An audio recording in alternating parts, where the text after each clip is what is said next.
വയ്ക്കാത്ത കരാർ എന്ന കേന്ദ്ര പ്രഖ്യാപനത്തിൽ പ്രതിപക്ഷം തൃപ്തരാകാത്തത് എന്തുകൊണ്ട്? ട്രംപിന് കീഴടങ്ങിയെന്ന പ്രതിപക്ഷ ആരോപണത്തിൽ വസ്തുതയുണ്ടോ? പ്രൈം ഡിബേറ്റ് ചർച്ച ചെയ്യും.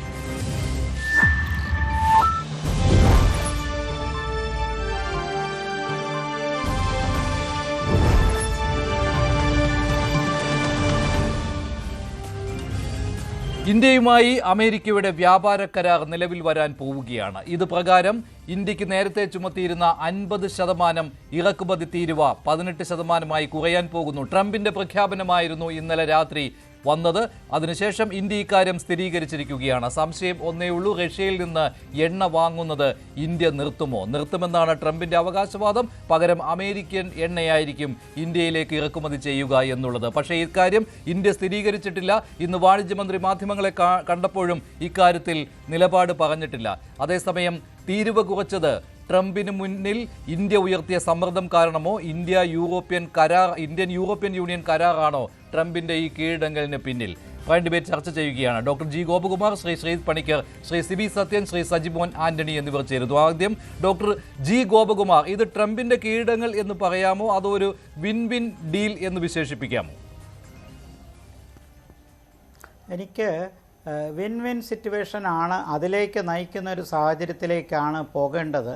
അങ്ങനെ പോയാൽ മാത്രമേ വിദേശ നയം രണ്ട് രാജ്യങ്ങൾ തമ്മിൽ, പ്രത്യേകിച്ച് ലോകത്തിലെ ഏറ്റവും പ്രധാനപ്പെട്ട ജനാധിപത്യ ശക്തികൾ തമ്മിൽ മുന്നോട്ട് പോകാൻ പറ്റുകയുള്ളൂ. നമുക്കറിയാം ട്രംപിൻ്റെ സ്വഭാവം എന്താണെന്നും അദ്ദേഹം വിടുവായത്തം പറയാനായിട്ട് തന്നെ ഒരു ഉപകരണം ട്രൂത്ത് സോഷ്യൽ തുറന്നു വച്ചിരിക്കുന്നതിൻ്റെ കാര്യവും അറിയാം. അദ്ദേഹം പലപ്പോഴും പറയുന്ന കാര്യങ്ങൾ പ്രായോഗികമായിട്ട് നടപ്പിലുള്ള കാര്യമല്ല. മാത്രമല്ല, അദ്ദേഹത്തിൻ്റെ ബിസിനസ് സംസ്കാരത്തിൻ്റെയും ചരിത്രത്തിൻ്റെയും പശ്ചാത്തലത്തിൽ എല്ലാം ഡീലായിട്ടാണ് അദ്ദേഹം കാണുന്നത്. അത് ഒരു ദേശസ്നേഹപരമായ അവനവൻ്റെ രാജ്യത്തിന് വേണ്ടിയുള്ള ഒരു സ്റ്റേറ്റ്സ്മാൻഷിപ്പ് പോളിസിക്ക് പകരം പലപ്പോഴും മറ്റ് രാജ്യങ്ങളെ ഇകഴ്ത്തി കാണിച്ചുകൊണ്ടുള്ള വർത്തമാനമാണ് പലപ്പോഴും കാണുന്നത്. പക്ഷേ ഇവിടെ കണ്ടത്, ഇന്നിപ്പോൾ പാർലമെൻറ്റിലൊക്കെ കുറേ വിവാദമൊക്കെ ഉണ്ടായെങ്കിലും ആ വിവാദത്തിൻ്റെ ഒരു കാരണം ഈ നമ്മളുടെ ഭാഗത്തു നിന്ന് ഇതുമായി ബന്ധപ്പെട്ട ഡീറ്റെയിൽസ് നമ്മൾ പുറത്തുവിട്ടിട്ടില്ല. ഇന്ന് പീയൂഷ് ഗോയൽ ഇപ്പോൾ വൈകുന്നേരം കുറച്ച് കാര്യങ്ങൾ പറഞ്ഞു എന്നുള്ളത് സത്യമാണ്. പക്ഷേ ഒരു കാര്യം വ്യക്തമാണ്, ട്രംപ് പറഞ്ഞതുപോലെ അല്ല കാര്യങ്ങൾ. നമ്മൾ എന്നും എക്കാലവും നമ്മളുമായിട്ട് നല്ല ബന്ധമുണ്ടായിരുന്ന റഷ്യയെ കൈയൊഴിയുന്ന പ്രശ്നമില്ല. റഷ്യയിൽ നിന്ന് നമ്മൾ ഇനിയും ആവശ്യത്തിനുള്ള എണ്ണ ഇറക്കുമതിയും ഗ്യാസും ഇറക്കുമതിയും അതിന് യാതൊരു തർക്കവുമില്ല.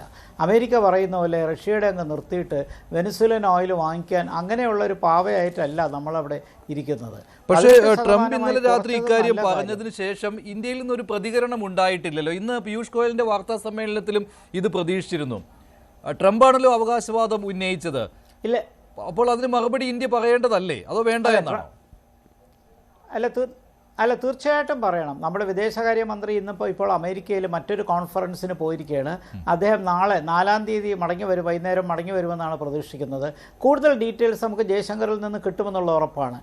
ഇക്കാര്യത്തിൽ കാർഷിക മേഖലയ്ക്ക് നമുക്ക് കോട്ടം തട്ടുന്ന രീതിയിലുള്ള ഒരിടപാടിനും നമ്മൾ തയ്യാറായിട്ടില്ല. 500 ബില്യൺ അമേരിക്കയിൽ നിന്ന് പ്രോഡക്ട്സ് നമ്മൾ ഇറക്കുമതി ചെയ്യാമെന്ന് സമ്മതിച്ചിട്ടുള്ളതിനകത്ത് വസ്തുത കാണും, അതില്ല എന്ന് പറയുന്നില്ല. പക്ഷേ അത് നമ്മുടെ കാർഷിക സമ്പദ് വ്യവസ്ഥയെ ദോഷം ചെയ്യുന്ന കാര്യങ്ങളല്ല. പണ്ട് ഇന്ത്യ ഒരു ഇറക്കുമതി രാജ്യമായിരുന്ന കാലത്തിൽ നിന്ന് മാറി നമ്മൾ എത്രയോ കാര്യങ്ങൾ അമേരിക്കയിലേക്ക് കയറ്റുമതി ചെയ്യുന്നുണ്ട്. അപ്പോൾ ഇത് പരസ്പരം ഒരു ഡീൽ എന്നുള്ള നിലയിൽ അങ്ങോട്ടും ഇങ്ങോട്ടും ഒരു വിൻ വിൻ സിറ്റുവേഷനിലേക്ക് പോകുന്നതല്ലേ നല്ലത്? ഇത് ഏറ്റവും റഷ്യയിൽ നിന്നുള്ള എണ്ണ ഇറക്കുമതി ഇന്ത്യ നിർത്തിയിട്ടില്ലെങ്കിൽ അത് കൃത്യമായിട്ട് ഇന്ത്യയുടെ വിജയമായിട്ട് തന്നെ കാണേണ്ടി വരുമല്ലോ. കാരണം താരിഫ് കുറയ്ക്കാൻ ട്രംപ് നിർബന്ധിതനായി. അപ്പോൾ അതിന് പിന്നിലൊരു കാരണവുമുണ്ട്. യൂറോപ്യൻ യൂണിയനുമായി ഇന്ത്യ കരാർ ഉണ്ടാക്കിയതോടുകൂടി അമേരിക്കയ്ക്ക്, ട്രംപിന് ഇതിന് ഈ താരിഫ് യുദ്ധം അവസാനിപ്പിക്കേണ്ടി വരുന്നു. അങ്ങനെ പറയുമ്പോൾ അത് മോദിയുടെ വിജയം അല്ലെങ്കിൽ ഇന്ത്യയുടെ വിജയം എന്ന് പറയേണ്ടിയിരിക്കുന്നു. പകരം റഷ്യയിൽ നിന്നുള്ള ഇറക്കുമതി, എണ്ണയുടെ ഇറക്കുമതി ഇന്ത്യ നിർത്തുകയാണെങ്കിൽ അത് വിൻ വിൻ സിറ്റുവേഷൻ എന്ന് പറയാം. ഇല്ല, റഷ്യയിൽ നിന്നുള്ള ഇറക്കുമതി നമ്മൾ നിർത്തുകയാണെങ്കിൽ അത് അമേരിക്കയുടെ സമ്പൂർണ്ണ വിജയമായി വ്യാഖ്യാനിക്കപ്പെടും. അങ്ങനെയല്ല നടന്നത്. നമ്മൾ റഷ്യയിൽ നിന്നുള്ള ഓയിൽ ഇറക്കുമതി നമുക്ക് വീണ്ടും തുടരാം. അതിന് അമേരിക്ക എന്ത് പറഞ്ഞാലും നമ്മളാണ് അക്കാര്യത്തിൽ പരമാധികാരം എന്നുള്ളത് കൊണ്ട്. അപ്പോൾ ട്രംപ് ഇന്ത്യ പാകിസ്ഥാൻ അവസാനിപ്പിച്ചത് താനാണെന്ന് പറഞ്ഞ ആൾ ട്രംപാണ്. അപ്പോൾ വീണ്ടും ട്രംപ് നുണ പറഞ്ഞിരിക്കുകയാണ്. അതെ അതെ, അതാണ് ഞാൻ പറയുന്നത്. അദ്ദേഹത്തിൻ്റെ വിടുവായത്വം പറയാനായിട്ട് ഒരു ഉപകരണമാണ് ട്രൂത്ത് സോഷ്യൽ. അമേരിക്കൻ ഓഡിയൻസിനെ തൃപ്തിപ്പെടുത്താൻ അദ്ദേഹത്തിൻ്റെ കൺസർവേറ്റീവ് ആയിട്ടുള്ള റിപ്പബ്ലിക്കൻ കമ്മ്യൂണിറ്റിക്ക് താല്പര്യമുള്ള രീതിയിലുള്ള കാര്യങ്ങൾ പറയും. ഇത് അമേരിക്കയിലുള്ള ഇന്ത്യൻ ബിസിനസ് ഹൗസസിനെയും കുറച്ചൊക്കെ തൃപ്തിപ്പെടുത്തും. പക്ഷേ നമ്മളെ സംബന്ധിച്ചിടത്തോളം വളർച്ചയ്ക്ക് ഏറ്റവും ഊന്നൽ കൊടുക്കേണ്ട ഒരു കാലഘട്ടത്തിലാണ് നമ്മൾ നിൽക്കുന്നത്. അങ്ങനെ വരുമ്പോൾ നമ്മൾ വീണ്ടും മറ്റ് രാജ്യങ്ങളിൽ നിന്ന് ഇറക്കുമതി ചെയ്യുന്നതാണോ, നമ്മൾ രാജ്യം കയറ്റുമതി ചെയ്യുന്നതിലാണോ നമ്മൾ വിശ്വസിക്കുന്നത്? മാത്രമല്ല, താങ്കൾ ചൂണ്ടിക്കാണിച്ചതുപോലെ യൂറോപ്യൻ ഡീല് വന്നതോടുകൂടി, മദർ ഓഫ് ഓൾ ഡീൽസ് എന്ന് വന്നതോടുകൂടി നമ്മൾ നമ്മുടെ നയം വ്യക്തമാക്കി. കുറച്ച് നാൾ മുമ്പ് ട്രംപ് 50% ടാരിഫ് തീരുവ നമുക്ക് അടിച്ചേൽപ്പിച്ചപ്പോൾ നമ്മൾ അന്നെടുത്തൊരു തീരുമാനം എന്താണ്? ഡൈവേഴ്സിഫിക്കേഷൻ ഓഫ് ട്രേഡ് എന്നാണ്. ആ ഡൈവേഴ്സിഫിക്കേഷൻ ആദ്യം തുടങ്ങിയത് സൗത്ത് ഈസ്റ്റ് ഏഷ്യയും പിന്നീട് ഗൾഫ് രാജ്യങ്ങളും ഇപ്പോഴിതാ യൂറോപ്പിലേക്കും എത്തിക്കഴിഞ്ഞു. അപ്പോൾ യൂറോപ്പിലേക്ക് എത്തിക്കഴിഞ്ഞപ്പോൾ അമേരിക്കയ്ക്ക് അതിൻ്റെ ചൂട് മനസ്സിലായി. കാരണം യൂറോപ്യൻ യൂണിയനുമായിട്ട് അമേരിക്ക കുറച്ച് നാളായി തെറ്റി നിൽക്കുകയാണ്. അതിൻ്റെ കാരണങ്ങൾ നമുക്ക് എന്താണെന്ന് വളരെ വ്യക്തമാണ്. അപ്പോൾ യൂറോപ്യൻ നാറ്റോയുമായി ബന്ധപ്പെട്ട കാര്യത്തിൽ അമേരിക്ക എടുത്ത നിലപാടും ഉക്രൈൻ യുദ്ധത്തിലുണ്ടായ വ്യത്യാസങ്ങളുമെല്ലാം യൂറോപ്യൻ രാജ്യങ്ങൾക്ക് സുരക്ഷിതത്വം ഇല്ലാത്തൊരവസ്ഥയിൽ എത്തിയിരിക്കുകയാണ്.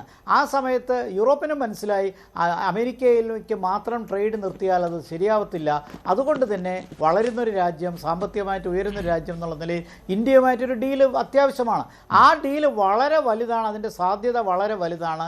അതുകൊണ്ട് കുറച്ചുകൂടി മ്യൂച്വൽ ബെനിഫിറ്റ് രണ്ട് രാജ്യങ്ങൾക്കും, യൂറോപ്യൻ യൂണിയൻ ഒരു രാജ്യമല്ല എങ്കിൽ ഒരു 27 രാജ്യങ്ങൾ അതിൽ ഉൾപ്പെട്ടിട്ടുണ്ടല്ലോ. 27 രാജ്യങ്ങളുമായി ഉണ്ടാക്കിയ കരാർ. അതെ അതെ അപ്പോൾ അതെ, അതുകൊണ്ട് അതൊരു രാജ്യം എന്ന് തന്നെ പറയാം. ആ ഒരു കോമൺ പാസ്പോർട്ട് ഉണ്ടല്ലോ. അപ്പോൾ തീർച്ചയായിട്ടും യൂറോപ്യൻ യൂണിയനുമായി നടത്തിയ എഗ്രിമെൻറ്റ് അമേരിക്കയുടെ കണ്ണ് തുറപ്പിച്ചു. കാരണം അമേരിക്കയെ മാത്രം ഡിപ്പെൻഡ് ചെയ്യുന്ന ഒരു ഡിപ്പെൻഡൻറ്റ് എക്കോണമി അല്ല നമ്മളെന്ന് പൂർണ്ണമായി തെളിയിച്ചു. അവിടെ ട്രംപ് ഒന്ന് തിരിച്ചടിച്ചു. അതുകൊണ്ടാണ് ട്രംപ് ഈ 50-ൽ നിന്ന് നേരത്തെ തന്നെ 25-ലെത്തി, 25-ൽ നിന്ന് 18 എത്തി. ഇത് നമ്മൾ പ്രതീക്ഷിച്ചതാണ്. ട്രംപിൻ്റെ വിടുവായത്വവും ഇത്തരം വിരട്ടുകളുമെല്ലാം അദ്ദേഹത്തിൻ്റെ ബിസിനസ് ജീവിതത്തിൽ സ്വാഭാവികമായി കണ്ടിട്ടുള്ളതാണ്. അത് പക്ഷേ അദ്ദേഹത്തിൻ്റെ അഡ്മിനിസ്ട്രേഷനിൽ, പ്രത്യേകിച്ച് രണ്ടാം ഭരണത്തിൽ ഈ രീതിയിലേക്ക് നെറുകെട്ട രീതിയിലേക്ക് പോയതിൻ്റെ ഫലമായിട്ടാണ് ലോകത്തിലെ ഏറ്റവും വലിയ ജനാധിപത്യ രാജ്യമായ ഇന്ത്യക്ക് അമേരിക്കയുമായിട്ട് അകലേണ്ടി വന്നത്. നമ്മളെ സംബന്ധിച്ചിടത്തോളം നമ്മൾ മൾട്ടിലാറ്ററൽ വേൾഡിലാണ്, ബഹുമുഖ പ്രതിഭയുള്ള രാജ്യ സമൂഹത്തെയാണ് നമ്മൾ കാണുന്നത്. അതുകൊണ്ട് തന്നെ മറ്റ് രാജ്യങ്ങൾ നമുക്ക് എന്നും പ്രധാനപ്പെട്ടതാണ്. അമേരിക്ക പറയുന്ന പോലെ ഒരു വശത്തേക്ക് മാത്രം ബാക്കി എല്ലാവരും ശത്രുക്കൾ, അതല്ല. നമ്മുടെ ആഗ്രഹം ഒരു മൾട്ടിലാറ്ററൽ വേൾഡാണ്. അതിനുവേണ്ടി പരിശ്രമിക്കുകയാണ് നമ്മൾ ചെയ്യേണ്ടത്. അതിന് സമ്മതിക്കാതെ പഴയ ഏകധ്രുവ ലോകം കൊണ്ടുവരണമെന്ന് പ്രതീക്ഷിക്കുന്ന ട്രംപ് അത് നടക്കാൻ പോകുന്നില്ല എന്നുള്ളത് വ്യക്തമാണ്. പക്ഷേ പ്രതിപക്ഷം പറയുന്നത് മുട്ടിലിഴഞ്ഞു എന്നുള്ളതാണല്ലോ. ട്രംപിന് മുന്നിൽ ഇന്ത്യ കീഴടങ്ങി അല്ലെങ്കിൽ മോദി കീഴടങ്ങി എന്നുള്ളതാണല്ലോ പറയുന്നത്. പക്ഷേ എങ്ങനെയാണ് അങ്ങനെ പറയുവാൻ കഴിയുക? ഈ ഒറ്റ കാര്യമേ ഉള്ളൂ, റഷ്യയിൽ നിന്ന് ക്രൂഡ് ഇന്ത്യ ഇറക്കുമതി ചെയ്യുന്നത് നിർത്തും എന്നുള്ള ട്രംപിൻ്റെ പ്രഖ്യാപനം ശരിയാണെങ്കിൽ, പക്ഷേ അങ്ങനെ ശരിയാണെന്ന് എന്ത് തെളിവാണ്, എന്ത് രേഖയാണുള്ളത്? മഞ്ജുഷ, ഇതുതന്നെയാണ് അടിസ്ഥാനപരമായ പ്രശ്നവും. കാരണം ഇന്ത്യ ഒരു ജനാധിപത്യ രാഷ്ട്രമാണ്. ഒരു ജനാധിപത്യത്തിന്റെ ഏറ്റവും അടിസ്ഥാനപരമായ ആണിക്കൽ എന്ന് പറയുന്ന ട്രാൻസ്പെറൻസിയാണ്. ഈ ട്രാൻസ്പെറൻസി ഇന്ത്യയുടെ ഭാഗത്ത് ഉണ്ടാകുന്നുണ്ടോ എന്നുള്ളതാണ് നമ്മുടെ ഇവിടുത്തെ പ്രശ്നം. ഇപ്പം ഡൊണാൾഡ് ട്രംപ് ഇന്ന് രാവിലെ ഒരു ഔദ്യോഗിക ട്വീറ്റ് നടത്തുകയാണ്.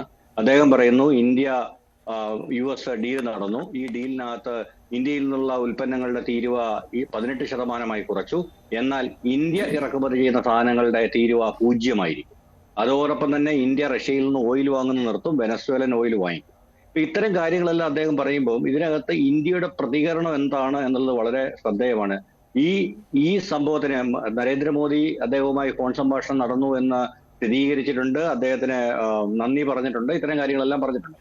എന്നാൽ അതിനുശേഷം പ്രധാനമന്ത്രി ഈ ഡീലിന്റെ വിശദാംശങ്ങളെ കുറിച്ച് യാതൊന്നും പുറത്തു പറഞ്ഞിട്ടില്ല. നമ്മളൊരു കാര്യം മനസ്സിലാക്കേണ്ടത് വാർത്താ സമ്മേളനം നടത്തുകയുണ്ടായി വൈകിട്ട്.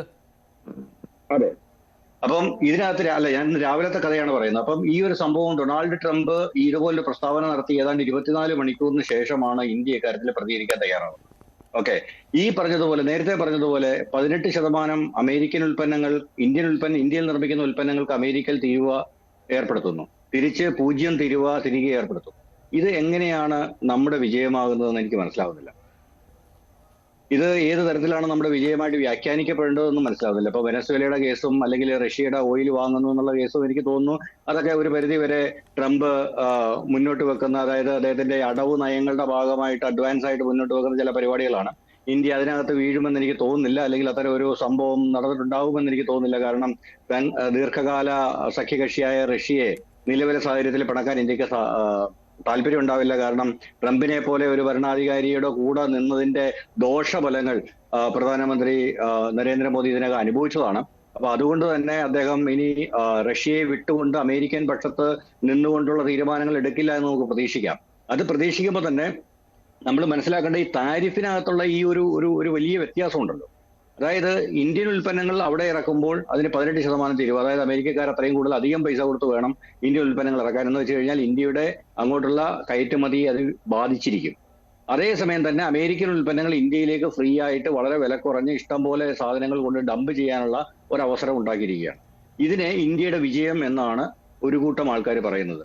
Okay, mother of all deals എന്ന് പറയുന്ന യൂറോപ്യൻ യൂണിയന്റെ ഡീലിന്റെ ാത്ത് അത്തരം ഒരു ഡീല് വളരെ അത്യാവശ്യമായിരുന്നു ഒരു പരിധി വരെ. പക്ഷെ അതിന്റെ ദോഷഫലങ്ങൾ ഇതിനെയും നമ്മൾ ചർച്ച ചെയ്തിട്ടില്ല. പക്ഷെ അതിന് എന്തെല്ലാം ദോഷഫലങ്ങൾ ഉണ്ടായാൽ പോലും ഞാൻ നേരത്തെ പറഞ്ഞതുപോലെ അത് ഒരു അത്യാവശ്യമാണ്, ചരിത്രപരമായ ഒരു ആവശ്യമാണ്.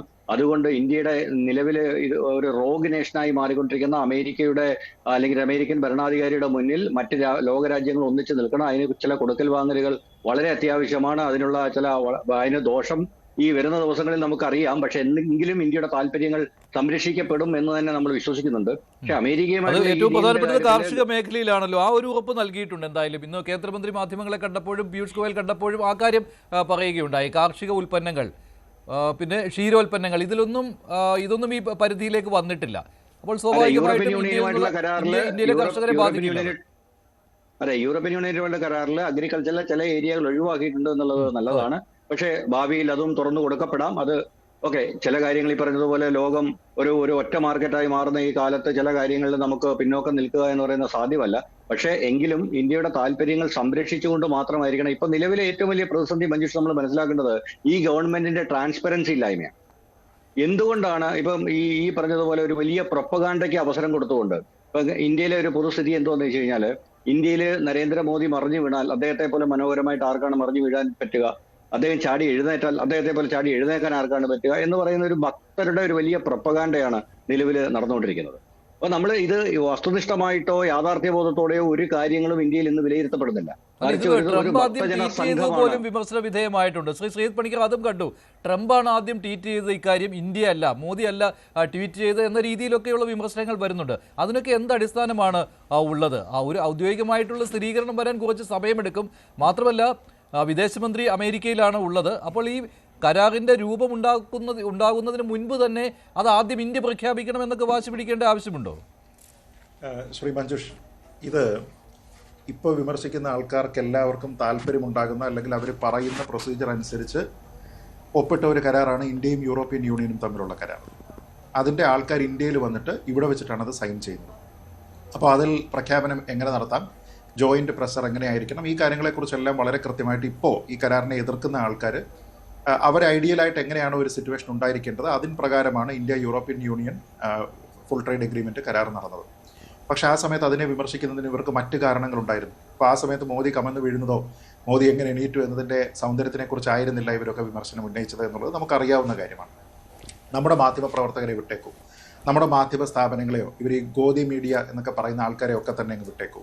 പകരം നമ്മൾ ഈ അമേരിക്കയിൽ തന്നെയുള്ള അല്ലെങ്കിൽ യൂറോപ്പിലുള്ള മാധ്യമ സ്ഥാപനങ്ങൾ ഇതിനെക്കുറിച്ച് എന്താണ് റിപ്പോർട്ട് ചെയ്തിരിക്കുന്നത് എന്നതിനെക്കുറിച്ച് നോക്കുക. നമ്മൾ പ്രധാനമായിട്ട് അങ്ങനെ പറയുന്ന സമയത്ത് നോക്കുന്ന എവിടേക്കാണ്? ന്യൂയോർക്ക് ടൈംസ് നോക്കും, വാഷിങ്ടൺ പോസ്റ്റ് നോക്കും, വാൾ സ്ട്രീറ്റ് ജേർണൽ നോക്കും, CNBC നോക്കും, CNN നോക്കും. ഇവരെല്ലാം പറഞ്ഞിരിക്കുന്നത് അല്പം മുമ്പ് ശ്രീ ഗോപകുമാർ സാർ പറഞ്ഞിരിക്കുന്ന അതേ പോയിന്റ് തന്നെയാണ്. അതായത് ഇപ്പോൾ ഈ ഒരു ഡീലിലേക്ക് പോയിരിക്കുന്നു എന്ന് പറയുന്നത് is A significant win for Indian exporters എന്നാണ് പറഞ്ഞിരിക്കുന്നത്. എന്ന് വെച്ചാൽ ഇന്ത്യക്ക് അത് ഗുണമേ ഉണ്ടാക്കുന്നുള്ളൂ എന്ന രീതിയിലാണ് ഇവരൊന്നും തന്നെ പൊതുവേ ഇന്ത്യയോട് വലിയ സ്നേഹമുള്ള മാധ്യമ സ്ഥാപനങ്ങളല്ല എന്ന് നമുക്കറിയാം. പിന്നീട് വളരെ വലിയ ഇൻ്റർനാഷണൽ പ്രസൻസ് ഉള്ള റോയിറ്റേഴ്സിനെ പോലെ, BBC-യെ പോലെ, ബ്ലൂംബെർഗ് ഇവരെല്ലാവരും തന്നെ റിപ്പോർട്ട് ചെയ്തിരിക്കുന്നതനുസരിച്ചും ഇന്ത്യയും യൂറോപ്യൻ യൂണിയനും തമ്മിലുണ്ടായിരുന്ന കരാർ ഒരുപക്ഷെ ട്രംപിൻ്റെ ഈ 50% എന്ന് പറയുന്ന അഗ്രസീവ് താരിഫിനെ പുച്ഛിച്ച് തള്ളിയിരിക്കുന്നതിന് തുല്യമാണ് എന്ന രീതിയിലത്തേക്കാണ് പറഞ്ഞത്. അതുകൊണ്ട് തന്നെ അമേരിക്കൻ മാർക്കറ്റിലേക്ക് ഇന്ത്യക്കുള്ള ഒരു ഓവർ റിലയൻസിനെ കുറയ്ക്കുന്നതിന് വേണ്ടി ആ ഒരു കരാർ ഇന്ത്യയെ ഹെൽപ്പ് ചെയ്തിട്ടുണ്ട് എന്ന് പറയുമ്പോഴും അഡ്വാൻറ്റേജ് ഇന്ത്യ എന്ന രീതിയിലത്തേക്കാണ് അവർ പറയുന്നത്. അതേപോലെ തന്നെ പറയുന്ന ഒരു കാര്യമാണ് 99% ഐറ്റംസിന് യൂറോപ്യൻ യൂണിയനുമായിട്ടുള്ള ട്രേഡിൽ നിയർ സീറോ താരിഫ് ആണ് എന്നതുകൊണ്ട് തന്നെ ഇന്ത്യയെ സംബന്ധിച്ചിടത്തോളം ഈ കരാർ പെട്ടെന്ന് പൂർത്തിയാക്കുക എന്ന രീതിയിലത്തേക്കുള്ള ഒരു കമ്പൽഷനും ഉണ്ടായിരുന്നില്ല എന്ന് പറഞ്ഞത് ഇതേ മാധ്യമങ്ങളാണ്. അതേപോലെ തന്നെ പല തിങ്ക് ടാങ്കുകളുണ്ട്. ഇപ്പോൾ അറ്റ്ലാന്റിക് കൗൺസിലിനെ പോലെയുള്ള തിങ്ക് ടാങ്കുകളുണ്ട്. അവർ പറഞ്ഞിരിക്കുന്നത് എന്താണ്? യൂറോപ്യൻ യൂണിയനും ഇന്ത്യയും തമ്മിലുള്ള FTA സാധ്യമായതോടുകൂടി it lit a fire under the efforts to conclude the India-US trade deal എന്നാണ്. എന്ന് വെച്ചാൽ അതുകൊണ്ട് മറ്റേതിന് മൂട്ടിലൊരു തീ കൊളുത്തി പെട്ടെന്നത് പൂർത്തീകരിക്കുന്നതിന് വേണ്ടിയിട്ട് നിർബന്ധം അമേരിക്കയ്ക്കുണ്ടായി എന്നാണ്. ന്യൂയോർക്ക് ടൈംസ് പറഞ്ഞിരിക്കുന്നത് തന്നെയാണ്. ഇത് ഈ ഒരു പുതിയ ഡീല് വന്നതോടുകൂടി, ഇന്ത്യയും യൂറോപ്യൻ യൂണിയനും തമ്മിലുള്ള ഡീല് വന്നതോടുകൂടി ട്രംപിന് ഇന്ത്യയുമായിട്ട് അല്ലെങ്കിൽ മോദിയുമായിട്ടുള്ള ഡിഫറൻസസ് എല്ലാം തന്നെ പെട്ടെന്ന് റിസോൾവ് ചെയ്യുന്നതിന് വേണ്ടിയിട്ടുള്ള ഒരു അർജൻസി ഉണ്ടായി. ഇന്ത്യക്ക് സിമിലർ അർജൻസി ഉണ്ടായിട്ടില്ല എന്നാണ് അവർ പറയുന്നത്. പക്ഷേ ഈ താരിഫിലെ വ്യത്യാസം പറയുന്നുണ്ട്. ഇപ്പോൾ സിബി തന്നെ ഇവിടെ ചൂണ്ടിക്കാണിച്ചു, ഇങ്ങോട്ട് ഇറക്കുമതി ചെയ്യുന്ന വസ്തുക്കൾക്ക് 0, അങ്ങോട്ട് കയറ്റുമതി ചെയ്യുന്ന വസ്തുക്കൾക്ക് അവിടെ ഈടാക്കുന്ന താരിഫ് 18%. നിലവിൽ നമുക്കതിൽ കൺഫർമേഷൻ ഇല്ല എന്നുള്ളത് തന്നെയാണ് അതിൻ്റെ വസ്തുത. അതായത് ഇത് ഇങ്ക് ചെയ്യണം, ഈ ഡീൽ ഇങ്ക് ചെയ്യണം, ഇങ്ക് ചെയ്തതിന് ശേഷം മാത്രമാണ് ഇന്ത്യ സാധാരണ പറയുക. ട്രംപിൻ്റെ രീതി എന്താണ് എന്നതിനെക്കുറിച്ച് എല്ലാവർക്കും അറിയാം. അങ്ങനെയാണെങ്കിൽ ഇതിൽ കണ്ടൻഷ്യസ് ആയിട്ടുള്ള ഡിബേറ്റബിൾ ആയിട്ടുള്ള പോയിന്റുകളിൽ ഒന്ന് ശ്രീ സിബി പറഞ്ഞതുപോലെയുള്ള 0 താരിഫാണ്. നമുക്ക് ഈ 50% കുറച്ച് കൊണ്ടുവന്ന് 18%. പക്ഷേ അവിടെയുള്ള ഏതാണ്ട് എല്ലാ ഉൽപ്പന്നങ്ങൾക്കും ഇവിടെ 0 താരിഫാണ് എന്ന് പറയുന്നതിന് കൺഫർമേഷൻ എന്താണ് ഇതിന് ഗ്രൗണ്ട് നമുക്കിതിനെക്കുറിച്ച് അറിയില്ല. അമേരിക്കൻ പ്രസിഡന്റ് പറയുന്ന കാര്യം മാത്രമാണ് നമ്മൾ വിശ്വസിക്കാൻ പോകുന്നത് എങ്കിൽ അത് ബുദ്ധിമുട്ടാകും. 1. 2, റഷ്യൻ ഓയിൽ നമ്മൾ പൂർണ്ണമായിട്ടും ഇറക്കുമതി ചെയ്യുന്നത് നിർത്തുന്നു. പിന്നെ അമേരിക്കൻ എനർജി അല്ലെങ്കിൽ വെനസ്വേലിയൻ എനർജി ഇത് മാത്രമാണ് നമ്മൾ വാങ്ങാൻ പോകുന്നത് എന്ന് പറയുമ്പോൾ ഞാൻ സത്യത്തിൽ അതിൽ അങ്ങനെയാണെങ്കിൽ പോലും അതിലൊരു പ്രശ്നം കാണുന്നില്ല. കാരണം ദേശീയ താല്പര്യം എന്താണ് എന്നുള്ളത് മാത്രമാണ്. നമുക്ക് കുറച്ചുകൂടി ലാഭകരമായിട്ട് കിട്ടുന്നത് വെനസ്വേലൻ ഓയിലാണെന്നുണ്ടെങ്കിൽ അത് വാങ്ങുന്നതിൽ വലിയ പ്രശ്നമൊന്നുമില്ല. കാരണം നാഷണൽ ഇൻട്രസ്റ്റ് അറ്റ് ഫസ്റ്റ് എന്നുള്ളതാണ്. പക്ഷേ റഷ്യൻ ഓയിൽ നിർത്തും എന്ന രീതിയിലത്തേക്ക് എവിടെയെങ്കിലും പറഞ്ഞിട്ടുണ്ടോ? അടുത്തത് $500 ബില്യൺ പർച്ചേസ്. അതിനെപ്പറ്റി സിബി എന്താണ് പറയാഞ്ഞതെന്ന് എനിക്കറിയില്ല. $500 ബില്യൺ പർച്ചേസ് എന്നാണ് പറയുന്നത്. ഇന്ത്യയും US തമ്മിൽ ഇപ്പോൾ ഉള്ള പർച്ചേസ് എത്രയാണ്? ഈ അവിടെ നിന്ന് ഇങ്ങോട്ടുള്ള ഇമ്പോർട്ട് എത്രയാണ്? ഏതാണ്ട് $42 to $50 ബില്യൺ. അതിനെയാണ് ഒരു വർഷം $500 ബില്യൺ ആക്കുമെന്ന് പറയുന്നത്. ട്രംപിനെ പോലെ ഒരാൾക്കല്ലാതെ വേറെ ആർക്കെങ്കിലും അത് പറയാൻ കഴിയുമെന്ന് എനിക്ക് തോന്നുന്നില്ല. പിന്നെ അതിൽ പറഞ്ഞിരിക്കുന്നതിൽ വളരെ പ്രധാനപ്പെട്ട അദ്ദേഹത്തിൻ്റെ ഒരു ഇമ്പോർട്ട് ഏതാണ്? അഗ്രികൾച്ചറാണ്. പീയൂഷ് ഗോയൽ അല്പം മുമ്പ് പറഞ്ഞിരിക്കുന്നത് സിബി സത്യൻ കേട്ടിട്ടില്ല എന്ന് തോന്നുന്നു. ഡയറി മേഖലയിലും അഗ്രികൾച്ചർ മേഖലയിലുമുള്ള ഇന്ത്യയുടെ താല്പര്യങ്ങളെ പൂർണ്ണമായും പ്രൊട്ടക്ട് ചെയ്തിട്ടാണ് ഈ ഡീൽ എന്നാണ് പീയൂഷ് ഗോയൽ പറഞ്ഞിരിക്കുന്നത്. ഞാൻ പറഞ്ഞത് ഇങ്ക് ചെയ്തിരിക്കുന്ന ഡീലിൻ്റെ ഫൈനൽ ഡീറ്റെയിൽസ് ഉണ്ടാകട്ടെ, അതിൽ എത്രയൊക്കെയാണ് ഇതിൻ്റെ പെർസെൻറ്റേജസ് എന്നുള്ളതിനെ പറ്റി കൃത്യമായിട്ട് അറിയട്ടെ. അമേരിക്കൻ പ്രസിഡന്റ് പറഞ്ഞിരിക്കുന്ന കാര്യങ്ങൾ കേട്ടിട്ട് നമ്മൾ ഓപ്പറേഷൻ സിന്ദൂറുമായി ബന്ധപ്പെട്ട് വെടിനിർത്തലുമായി ബന്ധപ്പെട്ട് അമേരിക്കൻ പ്രസിഡന്റ് പറഞ്ഞിരിക്കുന്ന കാര്യത്തിനെ എത്ര തവണ പറഞ്ഞു? അദ്ദേഹം 30-35 തവണ ലോകത്ത് പലയിടത്ത് പോയി പറഞ്ഞു. ഇന്ത്യ അത് അംഗീകരിച്ചിട്ടുണ്ടോ? ഇല്ല. ഇന്ത്യയുടെ വിദേശകാര്യ മന്ത്രി അടക്കം, ഇന്ത്യയുടെ പ്രധാനമന്ത്രി അടക്കം അങ്ങനെ ഉണ്ടായിട്ടില്ല. ഇങ്ങോട്ടാണ് റിക്വസ്റ്റ് ചെയ്തതെന്ന് പറഞ്ഞു. പിന്നീട് പാകിസ്ഥാൻ കൗണ്ടർ പാർട്ടുകൾ തന്നെ അത് സ്ഥിരീകരിച്ചില്ലേ? അവർ തന്നെ കൊടുത്തിരുന്ന അഭിമുഖങ്ങളിൽ അത് പറഞ്ഞില്ലേ? അപ്പോൾ ട്രംപ് എങ്ങനെയാണ് ബിഹേവ് ചെയ്യുന്നത്? അദ്ദേഹം ഒരു ബിസിനസ്മാനെ പോലെ തന്നെ ഇപ്പോൾ ചിന്തിക്കുന്നു.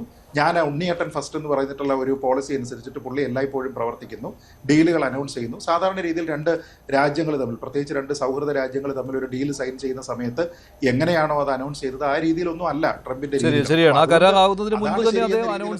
ശ്രീ സജിമോൻ ആന്റണി കൂടി ചേരുന്നുണ്ട് അമേരിക്കയിൽ നിന്ന്. ശ്രീ സജിമോൻ ആന്റണി, എന്തെങ്കിലും അപ്ഡേറ്റ് ഇക്കാര്യത്തിൽ ഉണ്ടായിട്ടുണ്ടോ? ഈ ട്രംപ് പറഞ്ഞതായിരുന്നു ലോകം അറിഞ്ഞത്. അതിനുശേഷം ഇന്ത്യ എന്തായാലും ഈ കരാർ ശരിയാണ് എന്ന് സ്ഥിരീകരിക്കുകയും ചെയ്തിട്ടുണ്ട്. പക്ഷേ കൂടുതൽ വിവരങ്ങൾ പുറത്തുവിട്ടിട്ടില്ല. ഈ ട്രംപ് പറഞ്ഞതിൽ ഏതൊക്കെ വിശ്വസിക്കാം നമുക്ക്? മഞ്ജുഷ, എനിക്ക് ആദ്യം തന്നെ good morning to everybody, good evening to everyone. ഈ സഹപാനലിസ്റ്റ് പറയുന്നതോടും പ്രത്യേകിച്ച് മീഡിയയുടെ ക്യാപ്ഷനിലോടും എനിക്ക് ഓണസ്റ്റ്ലി വിയോജിക്കേണ്ടിയിരിക്കുന്നു. മീഡിയയുടെ ക്യാപ്ഷൻസ് ഇങ്ങനെയാണ്: ട്രംപ് കീഴടങ്ങി, അമേരിക്ക കീഴടങ്ങി, പ്രൈം മിനിസ്റ്റർ മോദിയുടെ ഒരു കോളിൽ അമേരിക്ക വരണ്ടു. ഇങ്ങനെയുള്ള കാര്യങ്ങളൊക്കെ നമ്മൾ അങ്ങനെ കയറി പറയാൻ വേണ്ടിയിട്ട് എന്താണ് ഇവിടെ നടന്നത്? കാരണം നമ്മൾ ഇവിടെ ഇരിക്കുന്ന ആരും ഇതിന്റെ ഫൈൻ പ്രിന്റ് വായിച്ചിട്ടില്ല, ഒരു മീഡിയക്ക് കിട്ടിയിട്ടുമില്ല. ആകെപ്പാടെ നമ്മൾ ഡിപ്പെൻഡ് ചെയ്യുന്നത് ട്രംപിന്റെ ആ ട്വീറ്റിനെയാണ്. പിന്നെയുള്ളത് ചില ഫാക്ടുകൾ, ബിറ്റ്സ് ആൻഡ് ബിറ്റ്സ് അവിടുന്ന് ഇവിടുന്ന് വരുന്ന കുറെ കോർണേഴ്സുകളാണത്. അപ്പൊ എന്താണ് സ്ഥിരീകരിച്ചുവല്ലോ. അപ്പോൾ ട്രംപ് ഇക്കാര്യം ട്രൂത്ത് സോഷ്യലിൽ പറയുന്നു. അതുപോലെ തന്നെ ഇന്ത്യയിലും ഔദ്യോഗികമായിട്ട് വാർത്താ സമ്മേളനം നടത്തി. മന്ത്രി പീയൂഷ് ഗോയൽ വാർത്താ സമ്മേളനം അതിനെ മുഖവിലേക്ക് എടുത്തുകൊണ്ട് തന്നെ ഞാൻ പറയുകയാണ്, 50% ടാരിഫിനെ 18% ആക്കി. അപ്പൊ അത് ഒരു ഇന്ത്യയുടെ വിജയമാക്കി നമുക്ക് ചിത്രീകരിക്കാമോ എന്ന് ചോദിച്ചാൽ ആൻസർ യെസ് ആണ്. എന്നാൽ ഒന്നുകൂടി ചോദിച്ചു കഴിഞ്ഞാൽ അതിന്റെ ആൻസർ നോ ആണ്. കാരണം 2023 നമ്മുടെ ടാരിഫ് എന്തുമാത്രമായിരുന്നു? 2.4 to 2.74 ആയിരുന്നു. അപ്പൊ ആ 2.4 to 2.74 പിന്നെ അത് 10% ഏപ്രിൽ 2, പിന്നെ ഓഗസ്റ്റിൽ അത് 25 ആക്കി, പിന്നെ ഒക്ടോബറിൽ അത് 50 ആക്കി. ഓരോരോ റീസൺ കാരണമായിക്കോട്ടെ.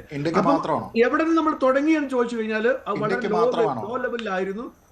ശ്രീ സജിമോൻ ആന്റണി, അത് ഇന്ത്യക്ക് മാത്രമാണോ അതോ ബൈഡൻ അഡ്മിനിസ്ട്രേഷൻ മാറിയപ്പോൾ ഉണ്ടായ പോളിസി ചേഞ്ച് ആണോ? ശ്രീ ഒന്ന് കംപ്ലീറ്റ് ചെയ്തോട്ടെ. Okay, so 2% ഉള്ള വേറെ ഏതെങ്കിലും രാജ്യം ഉണ്ടോ എന്ന് പറയണേ. വെയിറ്റ്. അപ്പൊ അങ്ങനെ വന്നതിന് ശേഷമുള്ള ഒരു റീ അഡ്ജസ്റ്റ്മെന്റ് ആണിത്. അപ്പൊ എന്തുകൊണ്ടാണ് ഈ റീ അഡ്ജസ്റ്റ്മെന്റ്? കാരണം ഇന്ത്യയും അമേരിക്കയും ഒരുപോലെ അംഗീകരിക്കുന്ന ഒരു കാര്യം ഉണ്ടായിരുന്നു, ഒരു ട്രേഡ് ഡെഫിഷ്യറ്റ് അല്ലെങ്കിൽ ട്രേഡ് ഇംബാലൻസ് ഉണ്ടായിരുന്നു എന്നുള്ള കാര്യത്തിൽ രണ്ടുപേർക്കും തർക്കമില്ല. അപ്പം അതിനകത്തുള്ള ഒരു റീനോഗേഷന്റെ പാർട്ടായിട്ട് മാത്രമാണ് ഞാൻ ഇതിൽ കാണുന്നത്. അല്ല, ഇപ്പോൾ ഈ യൂറോപ്യൻ യൂണിയനുമായി ഉണ്ടാക്കിയ കരാർ, ഇന്ത്യ EU കരാർ, അത് ഒരു തരത്തിലും ഇങ്ങനെ ഒരു കരാറിലേക്ക് എത്തുവാനായിട്ട് ട്രംപിനെ പ്രേരിപ്പിച്ചിട്ടില്ല എന്നാണോ താങ്കൾ പറയുന്നത്? മഞ്ജുഷെ, ഒരു പരിധിവരെ റീസൺ ആയിരിക്കാം, എന്നാൽ അതിനൊരു കൗണ്ടർ ആർഗ്യുമെന്റും ഉണ്ട്. നമ്മൾ പലപ്പോഴും സംസാരിക്കുമ്പോൾ ഇന്ത്യയും യൂറോപ്പുമായിട്ട് ഇതുപോലെ ഒരു വ്യാപാര കരാറും ഇല്ലായിരുന്നു എന്നുള്ളൊരു രീതിയിലാണ് നമ്മൾ സംസാരിക്കുന്നത്. എന്താണ് ഫാക്ട്? 2023 വരെ ഇന്ത്യയും യൂറോപ്പുമായിട്ട് ഏകദേശം 130 ബില്യണോളം ട്രേഡിംഗ് ഉണ്ടായിരുന്നു. ഇപ്പോഴത് ഇൻക്ലൂഡിംഗ് സർവീസോട് കൂട്ടുവാണെങ്കിൽ 190ഓളം ഉണ്ടായിരുന്നു. അപ്പം ഇന്ത്യയും യൂറോപ്പുമായിട്ടുള്ള ആദ്യമായിട്ടുള്ള വ്യാപാര കരാറല്ല. എന്നാൽ ഈ ടാരിഫുമായിട്ട് ബന്ധം വെക്കുമ്പം റീസണബിളി വെല്ലായിട്ട് രണ്ട് രാജ്യങ്ങൾ, അത് രണ്ട് ഭാഗത്തിനും യൂറോപ്യൻ യൂണിയനും ഇന്ത്യക്കും ഒരുപോലെ വിജയിക്കത്തക്ക രീതിയിൽ ഏകദേശം 90 to 97% 0% എന്നുള്ള രീതിയിൽ വന്നിരിക്കുന്നു എന്നുള്ളത് ശ്ലാഘനീയമാണ്. അതിനകത്ത് യൂറോപ്യൻ യൂണിയൻ ക്രെഡിറ്റ് എടുക്കാം, ഇന്ത്യക്കും ക്രെഡിറ്റ് എടുക്കാം. എന്നാൽ അതിനെ അതുകൂടി എടുത്തിട്ട് US കമ്പയർ ചെയ്തരുത് എന്ന് മാത്രമാണ് ഞാൻ പറയുന്നത്. കാരണം US ട്രേഡും യൂറോപ്പിന്റെ ട്രേഡും കൂടെ കമ്പയറബിൾ അല്ല. കാരണം 212 അല്ലെങ്കിൽ 215ഓളം ബില്യന്റെ ട്രേഡാണ് US യൂറോപ്യൻ യൂണിയനുമായിട്ട് മൊത്തത്തിൽ വരുന്നത് 136 ആണ്. അപ്പൊ അത് കമ്പയറബിൾ ആണ് അല്ല. അപ്പം ആ 136 ബില്യന്റെ ട്രേഡ് വരുമ്പോൾ നമ്മൾ മീഡിയയിലുള്ള പലരും വിശേഷിപ്പിക്കുന്നത് മദർ ഓഫ് ഓൾ ഡീൽസ് എന്ന് പറയുന്നു. അപ്പൊ നമ്മൾ 210 അല്ലെങ്കിൽ 220 ബില്യന്റെ ഡീലിനെ അല്ലെ ഇപ്പൊ പറഞ്ഞ 500 ബില്യൺ വരെ വരും എന്ന് പറഞ്ഞാൽ നമ്മൾ എന്താണ് പറയേണ്ടത്? ഫാദർ ഓഫ് ഓൾ ഡീൽസ് എന്ന് പറയേണ്ടി വരും. അപ്പൊ അത് ഒന്നിനോട് കമ്പയറബിൾ അല്ല. രണ്ടും രണ്ട് മാർക്കറ്റാണ്. ഇന്ത്യ അത് റെക്കഗ്നൈസ് ചെയ്യുന്നു, അമേരിക്ക അതുപോലെ റെക്കഗ്നൈസ് ചെയ്തു എന്നുള്ള കാര്യത്തിൽ തർക്കമില്ല. ഇനി ഫാക്ട് പറയുകയാണെങ്കിൽ 4 പോയിന്റാണ് പ്രധാനമായിട്ടുള്ളത്. ഒന്ന്, 50-നെ 18% ആക്കി എന്നുള്ളത് ശ്ലാഘനീയമാണ്. ഒന്ന്. രണ്ടാമത്തേത്, 1% പാകിസ്ഥാനേക്കാളും കുറവാണ്. അതായത് പാകിസ്ഥാൻ ഇന്ത്യയുമായിട്ട് കോമ്പീറ്റ് ചെയ്യുന്ന കൺട്രിയാണ്, അല്ലെങ്കിൽ ശത്രു രാജ്യമാണെന്ന് തന്നെ പറയാം നമുക്ക്. അപ്പോൾ 19 പകരം 18 എന്ന് പറയുമ്പോൾ, അല്ലെങ്കിൽ വിയറ്റ്നാം ബംഗ്ലാദേശ് ആണെങ്കിൽ പോലും അവർക്ക് 19 അല്ലെങ്കിൽ 20 ഉണ്ട്. അപ്പോൾ 1 to 2% ഒരു അഡ്വാൻറ്റേജ് ഉണ്ട്. അത് ശ്ലാഘനീയമാണ്. എന്നാൽ ഈ സ്ഥിരീകരിക്കപ്പെടാത്ത വാർത്ത ഇതാണ്, ഈ പറഞ്ഞ 0% ഉണ്ടെങ്കിൽ ഇത് അമേരിക്കയ്ക്ക് മുൻതൂക്കമുള്ള ഒരു ട്രേഡ് ആണ്, അല്ലെങ്കിൽ ഒരു അഗ്രിമെന്റ് ആണ് എന്ന് നമുക്ക് പറയേണ്ടി വരും. അതോടൊപ്പം അവിടെ ഈ റഷ്യയിൽ നിന്നുള്ള ഇറക്കുമതി, എണ്ണയുടെ ഇറക്കുമതി നിർത്താതെ വ്യാപാര കരാറിലേക്ക് വരാൻ പറ്റില്ല. അത് മാത്രമല്ല, നികുതി 500% വരെ കൂട്ടുമെന്നുള്ള രീതിയിലുള്ള ഭീഷണി വരെ ഉണ്ടായിരുന്നു. അതിൽ നിന്ന് പിന്നോട്ട് പോയില്ലേ ട്രംപ് എന്നുള്ളതാണ്. പക്ഷേ അതേ സമയത്ത് തന്നെ ഇന്ത്യ എണ്ണയുടെ ഇറക്കുമതി നിർത്തും റഷ്യയിൽ നിന്നുള്ള എന്നുള്ള കാര്യം ട്രൂത്ത് സോഷ്യലിൽ ട്രംപ് പറയുകയും ചെയ്തിട്ടുണ്ട്. അത് ശരിയാണോ? അത് എങ്ങനെയാണ് അത്തരമൊരു വാദഗതി അമേരിക്ക മുന്നോട്ട് വെക്കുന്നത്? മഞ്ജുഷ, അത് അമേരിക്കയുടെ ഒരു ആഗ്രഹമാണ്. അപ്പൊ അതിന് ട്രംപിന്റെ ട്രൂത്ത് സോഷ്യൽ വേർഡിങ്സിനെ നമ്മൾ ചെക്ക് ചെയ്യുവാണെങ്കിൽ നമുക്ക് കാണാൻ പറ്റും. അദ്ദേഹം പറഞ്ഞിരിക്കുന്നത് ഇന്ത്യ പ്രോമിസ് ചെയ്തതാണ്. അപ്പൊ പ്രോമിസ് എന്ന് പറയുമ്പോൾ അത് ഇപ്പോഴത്തെ കരാറിനകത്ത് വരണമെന്ന് നിർബന്ധമൊന്നുമില്ല. ഈ കരാർ അത് ഇല്ലാതെ ചിലപ്പം സൈൻ ഓഫ് ആകുമായിരിക്കാം. അത് കഴിഞ്ഞതിന് ശേഷം we will debate it, we will discuss it in the future എന്നുള്ള രീതിയിലായിരിക്കും. അതിനകത്ത് ഞാൻ ശ്രീജിത്ത് പറഞ്ഞൊരു വേർഡ് ഞാൻ കടമെടുക്കുകയാണ്. ഇന്ത്യയുടെ ഒരു പോളിസി വരുമ്പം ചില സമയത്ത് നമുക്ക് എണ്ണ റഷ്യയിൽ നിന്ന് കിട്ടുവാണെങ്കിൽ ചിലപ്പം ഇന്ത്യ അവിടെ നിന്ന് വാങ്ങിക്കുമായിരിക്കും. ഇനിയിപ്പോൾ നാളെ വെനീസുലയിൽ നിന്ന് അമേരിക്കയിൽ നിന്ന് ഇന്ത്യക്ക് ഇക്വിറ്റബിൾ ആയിട്ടുള്ള ഒരു ഓയിൽ കിട്ടുവാണെങ്കിൽ നമ്മളെന്തിനാ നോ പറയുന്നത്? കാരണം അമേരിക്കയും ഇന്ത്യയും ഒരിക്കലും ഒരു ശത്രു രാജ്യമല്ല എന്നുള്ള കാര്യം ഒരു ഫാക്റ്റാണ്. എന്നാൽ ഇതുകൂടെ പറഞ്ഞാൽ അത് കംപ്ലീറ്റ് ആവത്തുള്ളൂ. കാരണം അമേരിക്കയ്ക്ക് ഇന്ത്യ റഷ്യയിൽ നിന്ന് ക്രൂഡ് ഓയിൽ വാങ്ങുന്നതിൽ അതൃപ്തി ഉണ്ടോ എന്ന് ചോദിച്ചു കഴിഞ്ഞാൽ അതിന്റെ ആൻസർ 100% ആണ്. അതിന് 2 റീസൺ ഉണ്ട്. ഒന്ന് ജിയോ പൊളിറ്റിക്കൽ റീസൺ ആണ്, 2 കൊമേഴ്ഷ്യൽ റീസൺ ആണ്. കാരണം അമേരിക്കയുടെ ഓയിൽ ഡിപ്പെൻഡൻസി അല്ലെ അമേരിക്കയുടെ ഒരു ഫോറിൻ പോളിസി വെച്ച് നോക്കി കഴിയുമ്പോൾ ട്രംപ് പറയുവാണെങ്കിൽ ട്രംപിന്റെ ഒരു ചിന്ത പോകുന്നത് ഓയിലിന് കടിഞ്ഞാണിടുവാണെങ്കിൽ പുട്ടിന് കടിഞ്ഞാണിടാം എന്നാണ് അദ്ദേഹത്തിന്റെ ഒരു മൈൻഡ് സെറ്റ് പോകുന്നത്, അല്ലെങ്കിൽ ഒരു പോളിസികൾ പോകുന്നത്.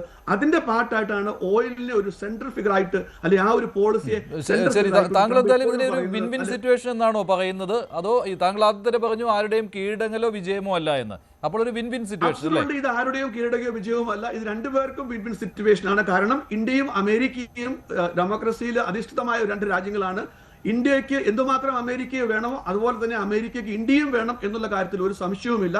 കാരണം പലപ്പോഴും നമ്മൾ പറയും, ഓക്കെ ഇവിടെ ട്രേഡ് ഇതിങ്ങനെ വന്നു, ട്രംപ് 50% പറഞ്ഞു, 60% പറഞ്ഞു, അങ്ങനെയാണെങ്കിൽ അമേരിക്കയ്ക്ക് എക്സ് ചെയ്തോളൂ, ഞങ്ങൾ യൂറോപ്പിലേക്ക് പോകുക, അല്ലെങ്കിൽ ആഫ്രിക്കയിലേക്ക് പോകുക, അല്ലെങ്കിൽ ചൈനയിലേക്ക് പോകുക. ചൈനയിലൊക്കെ പോയി നമുക്ക് പടമെടുക്കാൻ പറ്റും. പക്ഷെ നമ്മുടെ ഏത് ട്രേഡാണ് ചൈനയിലേക്ക് കയറ്റി അയക്കാൻ പറ്റും? നമുക്ക് അവിടെ ഉത്പാദിപ്പിക്കപ്പെടുന്ന എന്തുമാത്രം ചീപ്പായിട്ടുള്ള കാര്യങ്ങളാണ്. അതിനെ ബീറ്റ് ചെയ്ത് ഇന്ത്യക്ക് എന്തുമാത്രം അങ്ങോട്ടേക്ക് എക്സ്പോർട്ട് ചെയ്യാൻ പറ്റും എന്നുള്ള കാര്യത്തിൽ വലിയൊരു ക്വസ്റ്റ്യൻ മാർക്കാണ്. എന്നാൽ ടെമ്പററി ആയിട്ട് നമുക്ക് അന്യ സ്ഥലങ്ങളിലേക്ക് എന്താ പറയുക, അന്യ മാർക്കറ്റുകളിലെ ഓപ്ഷൻസ് നോക്കാം.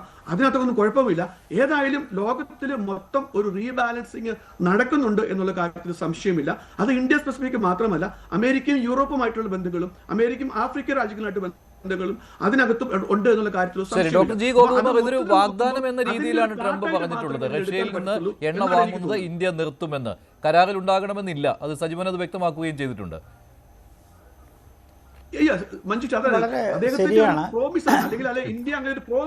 ശരി, ഡോക്ടർ ജി ഗോപകുമാർ, താങ്കൾ എങ്ങനെയാണ് ഇതിനെ കാണുന്നത്? ഈ ഒരു പ്രോമിസ് വെച്ചുകൊണ്ടാണല്ലോ പ്രതിപക്ഷം ഇവിടെ പറയുന്നത് ട്രംപിന് മുന്നിൽ മുട്ടുമടക്കുകയാണ് നരേന്ദ്രമോദി എന്ന്. എപ്പോഴും ട്രംപ് പറയുന്ന കാര്യത്തിൽ പകുതി പോലും നമുക്ക് പൂർണ്ണമായിട്ട് വിശ്വസിക്കാൻ പറ്റുന്നില്ല. കാരണം അദ്ദേഹം ട്രൂത്ത് സോഷ്യലിൽ കൂടി പറയുന്ന വിടുവായത്തങ്ങൾ, നിർഭാഗ്യവശാൽ അത് അങ്ങനെ തന്നെ പറയേണ്ടി വരും. പലപ്പോഴും അദ്ദേഹത്തിൻ്റെ ഒരു ഡൊമസ്റ്റിക് ഓഡിയൻസിനെ, അതിനകത്ത് തന്നെയുള്ള ഒരു കൺസർവേറ്റീവ് ഓഡിയൻസിനെ തൃപ്തിപ്പെടുത്താൻ വേണ്ടി മാത്രം ഹൈലൈറ്റ് ചെയ്യുന്ന കാര്യങ്ങളാണ്. അത് പലപ്പോഴും ഒരു ജനാധിപത്യ ലിബറൽ സ്വഭാവത്തിന് വലിയ വെല്ലുവിളി ഉണ്ടാക്കുന്ന സ്റ്റേറ്റ്മെൻറ്റ്സ് പോലും പലപ്പോഴും ഉണ്ടായിട്ടുണ്ട്. ഇപ്പോൾ ഇന്ത്യയെ തന്നെ എത്രയോ പ്രാവശ്യം അധിക്ഷേപിച്ചുകൊണ്ടുള്ള കാര്യങ്ങൾ പറഞ്ഞിട്ടുണ്ട്. ഇപ്പോൾ നിർഭാഗ്യവശാൽ ഇന്ത്യയും അമേരിക്കയും തമ്മിൽ വലിയ സൗഹൃദത്തിൽ കഴിയുന്ന ഒരു രാജ്യമാണ്, ബന്ധങ്ങളാണെന്ന് നമുക്ക് പൂർണ്ണമായും പറയാൻ പറ്റില്ല. കാരണം നമ്മുടെ ചരിത്രം വെച്ച് നോക്കിയാൽ തന്നെ ഒരു റോളർ കോസ്റ്റർ റിലേഷൻഷിപ്പാണ് എപ്പോഴും ഉണ്ടായിട്ടുള്ളത്. അമേരിക്കയ്ക്ക് ജിയോ പൊളിറ്റിക്കലായിട്ട് താല്പര്യം വരുന്ന മേഖല വരുമ്പോൾ ഒരു ജനാധിപത്യവുമില്ല, ഒരു ലിബറലിസവും ഇല്ല. അവർക്ക് എന്താണ് സ്യൂട്ട് ചെയ്യുന്നത് അത് മാത്രമേ ചെയ്യത്തുള്ളൂ. നമ്മൾ എത്രയോ അനുഭവങ്ങൾ നമുക്ക് കണ്ടിട്ടുണ്ട്.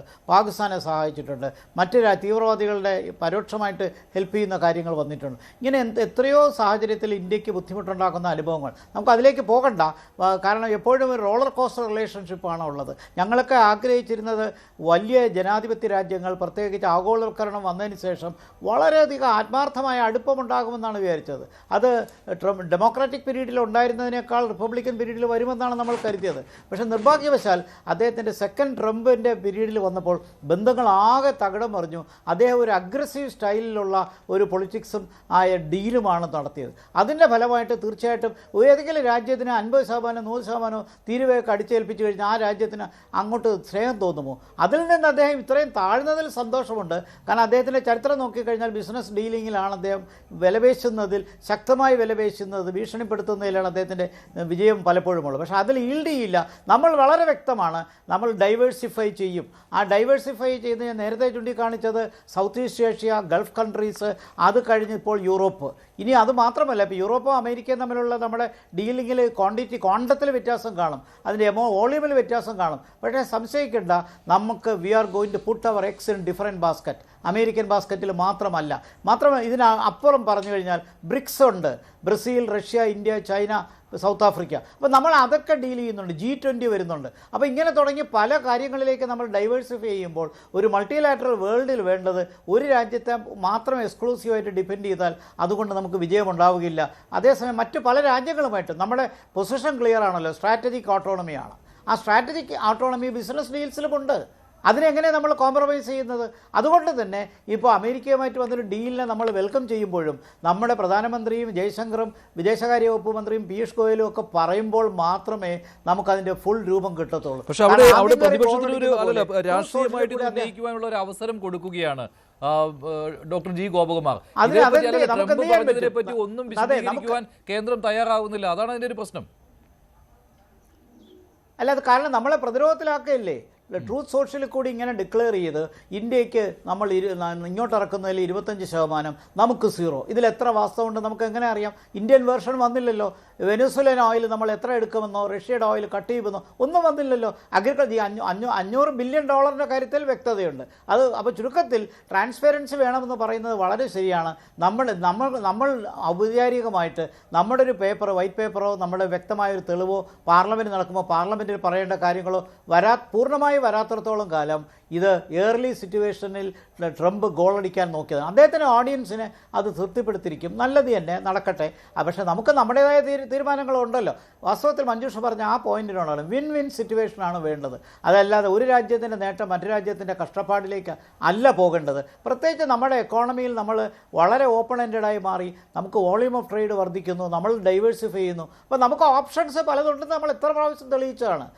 അതുകൊണ്ട് തന്നെ അന്ന് 100ലേക്കും 50 100-ലേക്കും 100-ലേക്കും ഒക്കെ തീരുവ പോയപ്പോൾ നമ്മൾ പ്രതീക്ഷിച്ചാണ്. എനിക്കൊരു അത്ഭുതവുമില്ല ഈ 18% ഇനിയും താഴോട്ട് വരാനേ സാധ്യതയുള്ളൂ. അതല്ലെങ്കിൽ ഇന്ത്യ 0 എന്നുള്ളത് നമ്മൾ റേസ് ചെയ്ത് 6% വല്ലതും ആക്കണം. അങ്ങനെ എന്തെങ്കിലും ചെയ്യേണ്ടി വരും തീർച്ചയായിട്ടും. കാരണം ട്രംപിന് ബിസിനസ് നന്നായിട്ട് അറിയാം. അതുകൊണ്ട് തന്നെ ഒരു നഷ്ടക്കച്ചവടത്തിലേക്ക് പോകില്ല. അതേസമയം അരഗൻ്റായിട്ടുള്ളൊരു അഗ്രസീവ് സ്റ്റൈലിൽ കൊണ്ടുപോയാൽ അത് അദ്ദേഹത്തിൻ്റെ പൂർണ്ണ വിജയത്തിൽ എത്തിക്കില്ല. കാരണം ഇന്ത്യൻ ഗുഡ്സിന് അതിൻ്റേതായ പ്രാമുഖ്യം മറ്റു രാജ്യങ്ങളിലുമുണ്ട്. അതുകൊണ്ട് നമുക്ക് മാർക്കറ്റ് ലോകം മുഴുക്കമുണ്ട്, ഒരു രാജ്യം മാത്രമല്ല. അതുകൊണ്ട് തന്നെ യൂറോപ്യൻ യൂണിയൻ ആയാലും ആഫ്രിക്ക ആയാലും GCC ആയാലും നമ്മൾ തന്നെ മൾട്ടിലാറ്ററൽ ഇൻസ്റ്റിറ്റ്യൂഷൻസിൽ നമ്മൾ വിശ്വസിക്കുന്നുണ്ട്. നമുക്ക് we can definitely think over diversifying the trade. അതുകൊണ്ട് ഇന്ന് കേന്ദ്രമന്ത്രി പീയൂഷ് ഗോയൽ പറഞ്ഞ കാര്യം, ഇപ്പോൾ ഈ മോദി മൈ ഫ്രണ്ട് എന്നുള്ള കാര്യം പറഞ്ഞ ട്രംപ് മോദിയെ ചതിച്ചു എന്നുള്ള രീതിയിലാണല്ലോ, എന്നിട്ട് താരിഫ് കുത്തനെ കൂട്ടിയെന്നായിരുന്നല്ലോ. ഇപ്പോൾ കേന്ദ്രം പറയുന്നത് ഇങ്ങനെയാണ്, മോദിയും ട്രംപുമായുള്ള സൗഹൃദമാണ് ഇങ്ങനെ താരിഫ് കുറയ്ക്കുവാനായിട്ട് ഇടയാക്കിയത് എന്നാണ്. അപ്പോൾ ആ സുഹൃത്ത് ബന്ധം ഇപ്പോഴും സൂക്ഷിക്കുന്നു എന്നാണ് കേന്ദ്രത്തിന്റെ അവകാശവാദം. അപ്പൊ താരിഫ് കൂട്ടാൻ ഇടയാക്കിയത് എന്തായിരുന്നു? ഈ സുഹൃത്ത് ബന്ധം തന്നെയായിരുന്നോ? പക്ഷെ അതിൽ തമ്മിലുള്ള സൗഹൃദം കൊണ്ടാണ് രണ്ട് രാജ്യങ്ങളുടെ നയങ്ങൾ തീരുമാനിക്കപ്പെടുന്നത് എന്നൊക്കെ ഈ പറഞ്ഞ സംഘപരിവാർ ജിഹുകൾ ഇറക്കുന്ന ഒരു പ്രൊപ്പഗാൻഡ ഉണ്ടല്ലോ, ഭയങ്കര രസകരമാണത്. അപ്പൊ അത് ഒരിക്കൽ ഇറക്കിയിട്ട് അവർക്ക് പൊള്ളിയതാണ്. കാരണം ഈ രണ്ടാം ഘട്ടത്തിൽ ട്രംപ് തിരിച്ചു വന്ന് അങ്ങേര് കാണിക്കുന്ന ഈ തരം വേലത്തരങ്ങൾ കൊണ്ട് ഇവർക്ക് മൊത്തത്തിൽ പൊള്ളിയതാണ്. എന്നിട്ട് ഇപ്പോഴും ഈ പറഞ്ഞതുപോലെ നേരത്തെ എങ്ങനെ വീണാലും അത് ഭയങ്കര വീഴ്ചയാണ്, എന്താ പറയുന്ന തലകുത്തി മറിഞ്ഞ് വീണ കണ്ടില്ലേ എന്നൊക്കെ പറയുന്നത് ആശ്ചര്യപ്പെട്ട് കൈയടിക്കുന്ന ഒരു കൂട്ടം ആൾക്കാരെ പോലെയാണ് ചില ആൾക്കാരെങ്കിലും പെരുമാറുന്നത്. അപ്പൊ ഞാൻ അതിനെക്കുറിച്ച് പറയുന്നില്ല. പക്ഷെ ഒരു കാര്യം ശ്രീ സജിമോൻ ആന്റണി ചൂണ്ടിക്കാണിച്ച അതേ കാര്യം തന്നെയാണ് എനിക്കും പറയാനുള്ളത്. അതായത് ട്രംപിന്റെ ഭരണകാലത്തിന് മുമ്പ് 2 മുതൽ 5% വരെ ആയിരുന്ന താരിഫ് ഇപ്പോൾ 50%, പിന്നെ 25%, പിന്നെ 18% ആക്കി മാറിയിരിക്കുന്നു. നമ്മൾ മനസ്സിലാക്കേണ്ടത് ട്രംപിന് വേണ്ടുന്ന ഒരു താരിഫ് ചിലപ്പോൾ 12% ആയിരിക്കും, ചിലപ്പോൾ 15% ആയിരിക്കും, ഭാവിയിൽ ഇനിയും കുറയാം. പക്ഷേ അത് ഏത് തരത്തിൽ വന്നാലും പുള്ളി എന്താണോ ഉദ്ദേശിച്ചത്, അതായത് നേരത്തെ ഉണ്ടായിരുന്നതിന്റെ ഇരട്ടിയിലേറെയായി മാറുന്ന ഒരു സാഹചര്യം, അല്ലെങ്കിൽ 3 ഇരട്ടിയിലേറെയായി മാറുന്ന ഒരു സാഹചര്യം നിലവിൽ സംജാതമാണ്. ഞാനത് ഇക്കാര്യത്തിൽ ഈ BJP യെ കുറ്റപ്പെടുത്തുകയോ മറ്റാരെ കുറ്റപ്പെടുത്തുകയോ അല്ല നമ്മൾ പറയുന്നത്. പക്ഷേ അങ്ങനെ ഒരു സംഭവത്തിൽ വളരെ കൃത്യമായിട്ടുള്ള ഒരു കണക്കുകൂട്ടലിലൂടെ, വളരെ കൃത്യമായ ഒരു ബിസിനസ്മാൻ, ഒരു ബിസിനസ് എന്താ പറയുന്നത്, ഒരു ശേഷിയിലൂടെ, ഒരു കൃത്യമായ ഒരു കച്ചവടക്കാരന്റെ ശേഷിയിലൂടെ ട്രംപ് അദ്ദേഹത്തിന്റെ രാജ്യത്തിന് വേണ്ടുന്ന ഒരു സാമ്പത്തിക അവസ്ഥയിലേക്ക്, ഒരു വിലപേശലിലേക്ക് കാര്യങ്ങളെ കൊണ്ടുവന്ന് അടുപ്പിക്കുകയാണ്. അപ്പൊ നമ്മൾ ഇതിനകത്ത് നമുക്ക് സത്യം പറഞ്ഞതിനകത്ത് വിജയാവകാശപ്പെടാൻ ഒന്നുമില്ല. കാരണം എന്ന് വെച്ച് കഴിഞ്ഞാൽ ട്രംപ് എന്താണോ ഉദ്ദേശിച്ചത് നടക്കുന്നുണ്ട്. പക്ഷെ നമുക്കിതിനകത്തൊരു പരാജയമുണ്ട്. അമേരിക്കയിൽ നിന്നുള്ള വസ്തുക്കൾ ഇവിടെ 0% ഇമ്പോർട്ട് ചെയ്യുന്നതെങ്കിൽ അത് പരാജയം തന്നെയാണ്. അതിനകത്ത് ഇനി എത്ര ന്യായീകരിച്ചാലും അത് പരാജയം തന്നെയാണ്. പിന്നെ നേരത്തെ പറഞ്ഞതുപോലെ we believe what we want to believe എന്ന് പറയുന്ന ഒരു പോയിന്റ് ഉണ്ട്. അപ്പൊ അതിനകത്ത് ട്രംപ് പറഞ്ഞ ഇത്തരം കാര്യങ്ങളൊന്നും നമ്മൾ ബിലീവ് ചെയ്യുന്നില്ല. പക്ഷെ $500 ബില്യൺ കരാർ എന്ന് പറയുന്നത് നമ്മൾ ബിലീവ് ചെയ്യുന്നു എന്ന രീതിയിൽ ഗോകുമാർ സാർക്ക് സംസാരിക്കുകയുണ്ടായി. അപ്പൊ ഞാൻ പറയുന്നത്, ഇപ്പം 500 ബില്യൺ നമ്മൾ ബിലീവ് ചെയ്യുകയാണെങ്കിൽ നമ്മൾ ഈ പറഞ്ഞതുപോലെ 0 താരിഫും ബിലീവ് ചെയ്യണമല്ലോ. അപ്പം നമ്മൾ സെലക്റ്റീവായിട്ട് അതിനെ നമ്മൾ എടുത്തിട്ട് കാര്യമൊന്നുമില്ല. അപ്പൊ നമ്മുടെ ബേസിക് ആയിട്ടുള്ള ഇഷ്യൂ എന്ന് പറയുന്നത്, ലോകം വളരെ പ്രത്യേകമായൊരു ജിയോ പൊളിറ്റിക്കൽ അവസ്ഥയിൽ നിൽക്കുകയാണ്. അപ്പൊ ട്രംപ് എന്ന് പറയുന്ന ഒരാള് വളരെ എന്താ പറയുന്നത്, ഈ ലോകത്തിലെ ഒരു വലിയ പ്രശ്നക്കാരനായി മാറിക്കൊണ്ടിരിക്കുന്ന ഒരു അവസ്ഥയുണ്ട്. അമേരിക്ക ഒരു റോഗ് നേഷനായി മാറിക്കൊണ്ടിരിക്കുന്ന ഒരു അവസ്ഥയുണ്ട്. അപ്പൊ ഇതിനെതിരെ ലോകത്തുള്ള മറ്റെല്ലാ രാഷ്ട്രങ്ങളും, യൂറോപ്യൻ യൂണിയൻ ആകട്ടെ, ബ്രിക്സ് ആവട്ടെ, അല്ലെങ്കിൽ ഈ പറഞ്ഞ പോലെ നാറ്റോയിലെ അമേരിക്ക ഒഴികെയുള്ള രാഷ്ട്രങ്ങളാവട്ടെ, ഇവരെല്ലാം ആകെപ്പാടെ ബിവിൽഡേഡ് ആണ്, കൺഫ്യൂസ്ഡ് ആണ്. അപ്പൊ ഇതിനിടയ്ക്ക് ഒരുപാട് മാറ്റങ്ങൾ ഈ ലോകത്ത് നടക്കുന്നുണ്ട്. ഈ രാജ്യങ്ങൾ പരസ്പരം കണക്റ്റഡ് ആവുന്നുണ്ട്, അവർക്കിടയിൽ വ്യാപാര കരാർ രൂപപ്പെടുന്നുണ്ട്, അവർക്കിടയിൽ ഒരുപാട് ക്രയവിക്രയങ്ങൾ നടക്കുന്നുണ്ട്. എനിക്ക് തോന്നുന്നു ആത്യന്തികമായിട്ട് ഈ ലോകക്രമത്തിൽ തന്നെ ഒരു വലിയ മാറ്റം ഉണ്ടാകാൻ സാധ്യതയുണ്ട്. കാരണം America on one side and the world on the other side എന്ന് പറയുന്ന ഒരു പ്രത്യേകമായ അവസ്ഥ സംജാതമാകാനും സാധ്യതയുണ്ട് എന്നുള്ളതാണ് എനിക്ക് തോന്നുന്നത്. അതായത് ട്രംപിനെ ഒരുപക്ഷെ അമേരിക്ക അതിനു മുമ്പ് ഇംപീച്ച് ചെയ്ത് കളഞ്ഞില്ലെങ്കിൽ. അപ്പൊ ഇത്തരം ഒരു സാധ്യത നിലനിൽക്കുമ്പോൾ ഈ പറഞ്ഞതുപോലെ നമ്മൾ ഇതിനകത്ത് വിജയവും പരാജയവുമല്ല, മറിച്ച് 0 താരിഫ് എന്ന നിലയിലേക്ക് ഇന്ത്യ പോയിട്ടുണ്ടെങ്കിൽ അതൊരു പരാജയം തന്നെയാണ്. അക്കാര്യത്തിൽ സംശയമൊന്നും വേണ്ട.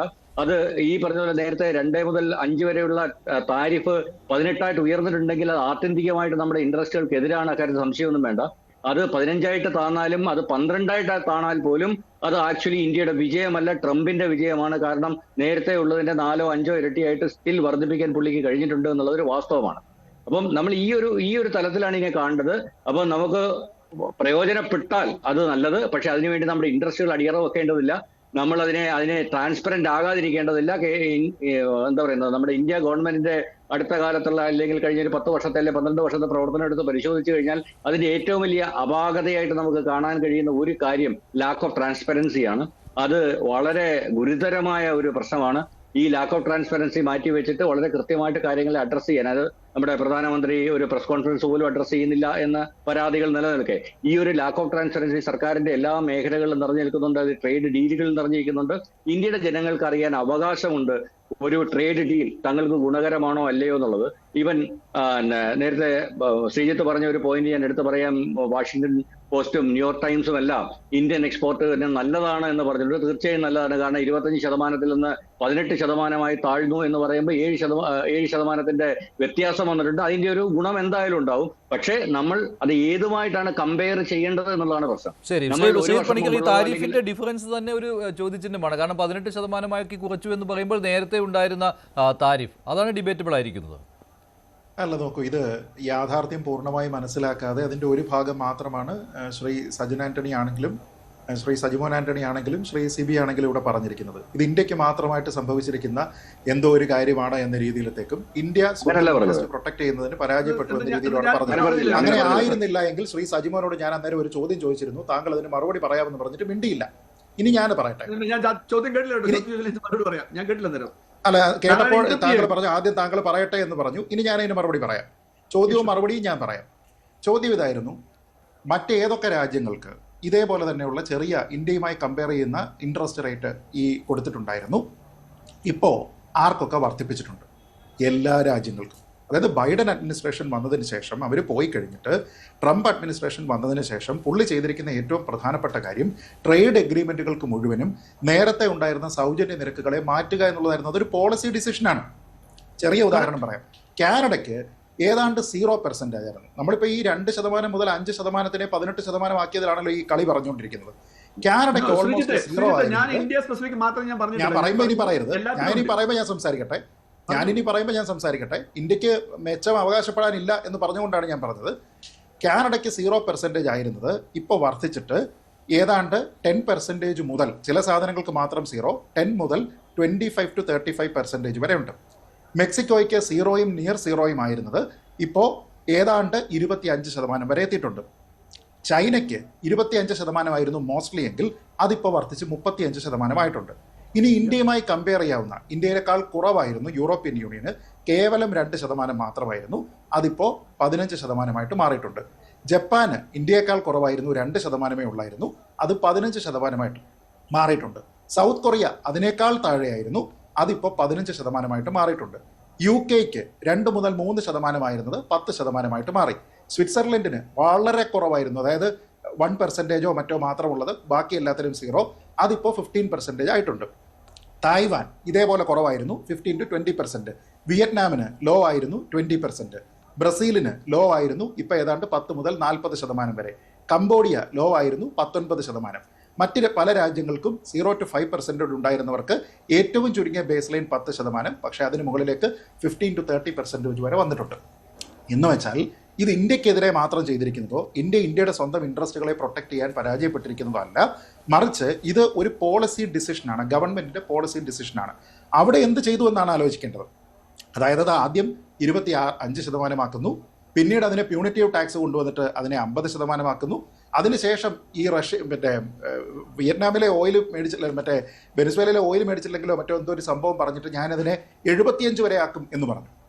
അവിടെ നിന്ന് അത് കുറച്ചു കൊണ്ടുവന്ന് 50 താഴ്ത്തുകയും 26 താഴ്ത്തുകയും 25 താഴ്ത്തുകയും ഡീല് വരുന്ന സമയത്ത് 18 താഴ്ത്തുകയും ചെയ്തു എന്ന് പറഞ്ഞു കഴിഞ്ഞാൽ ഇന്ത്യ അതിനു വേണ്ടിയിട്ട് ബഹളമൊന്നും ഉണ്ടാക്കിയില്ലെന്നേ.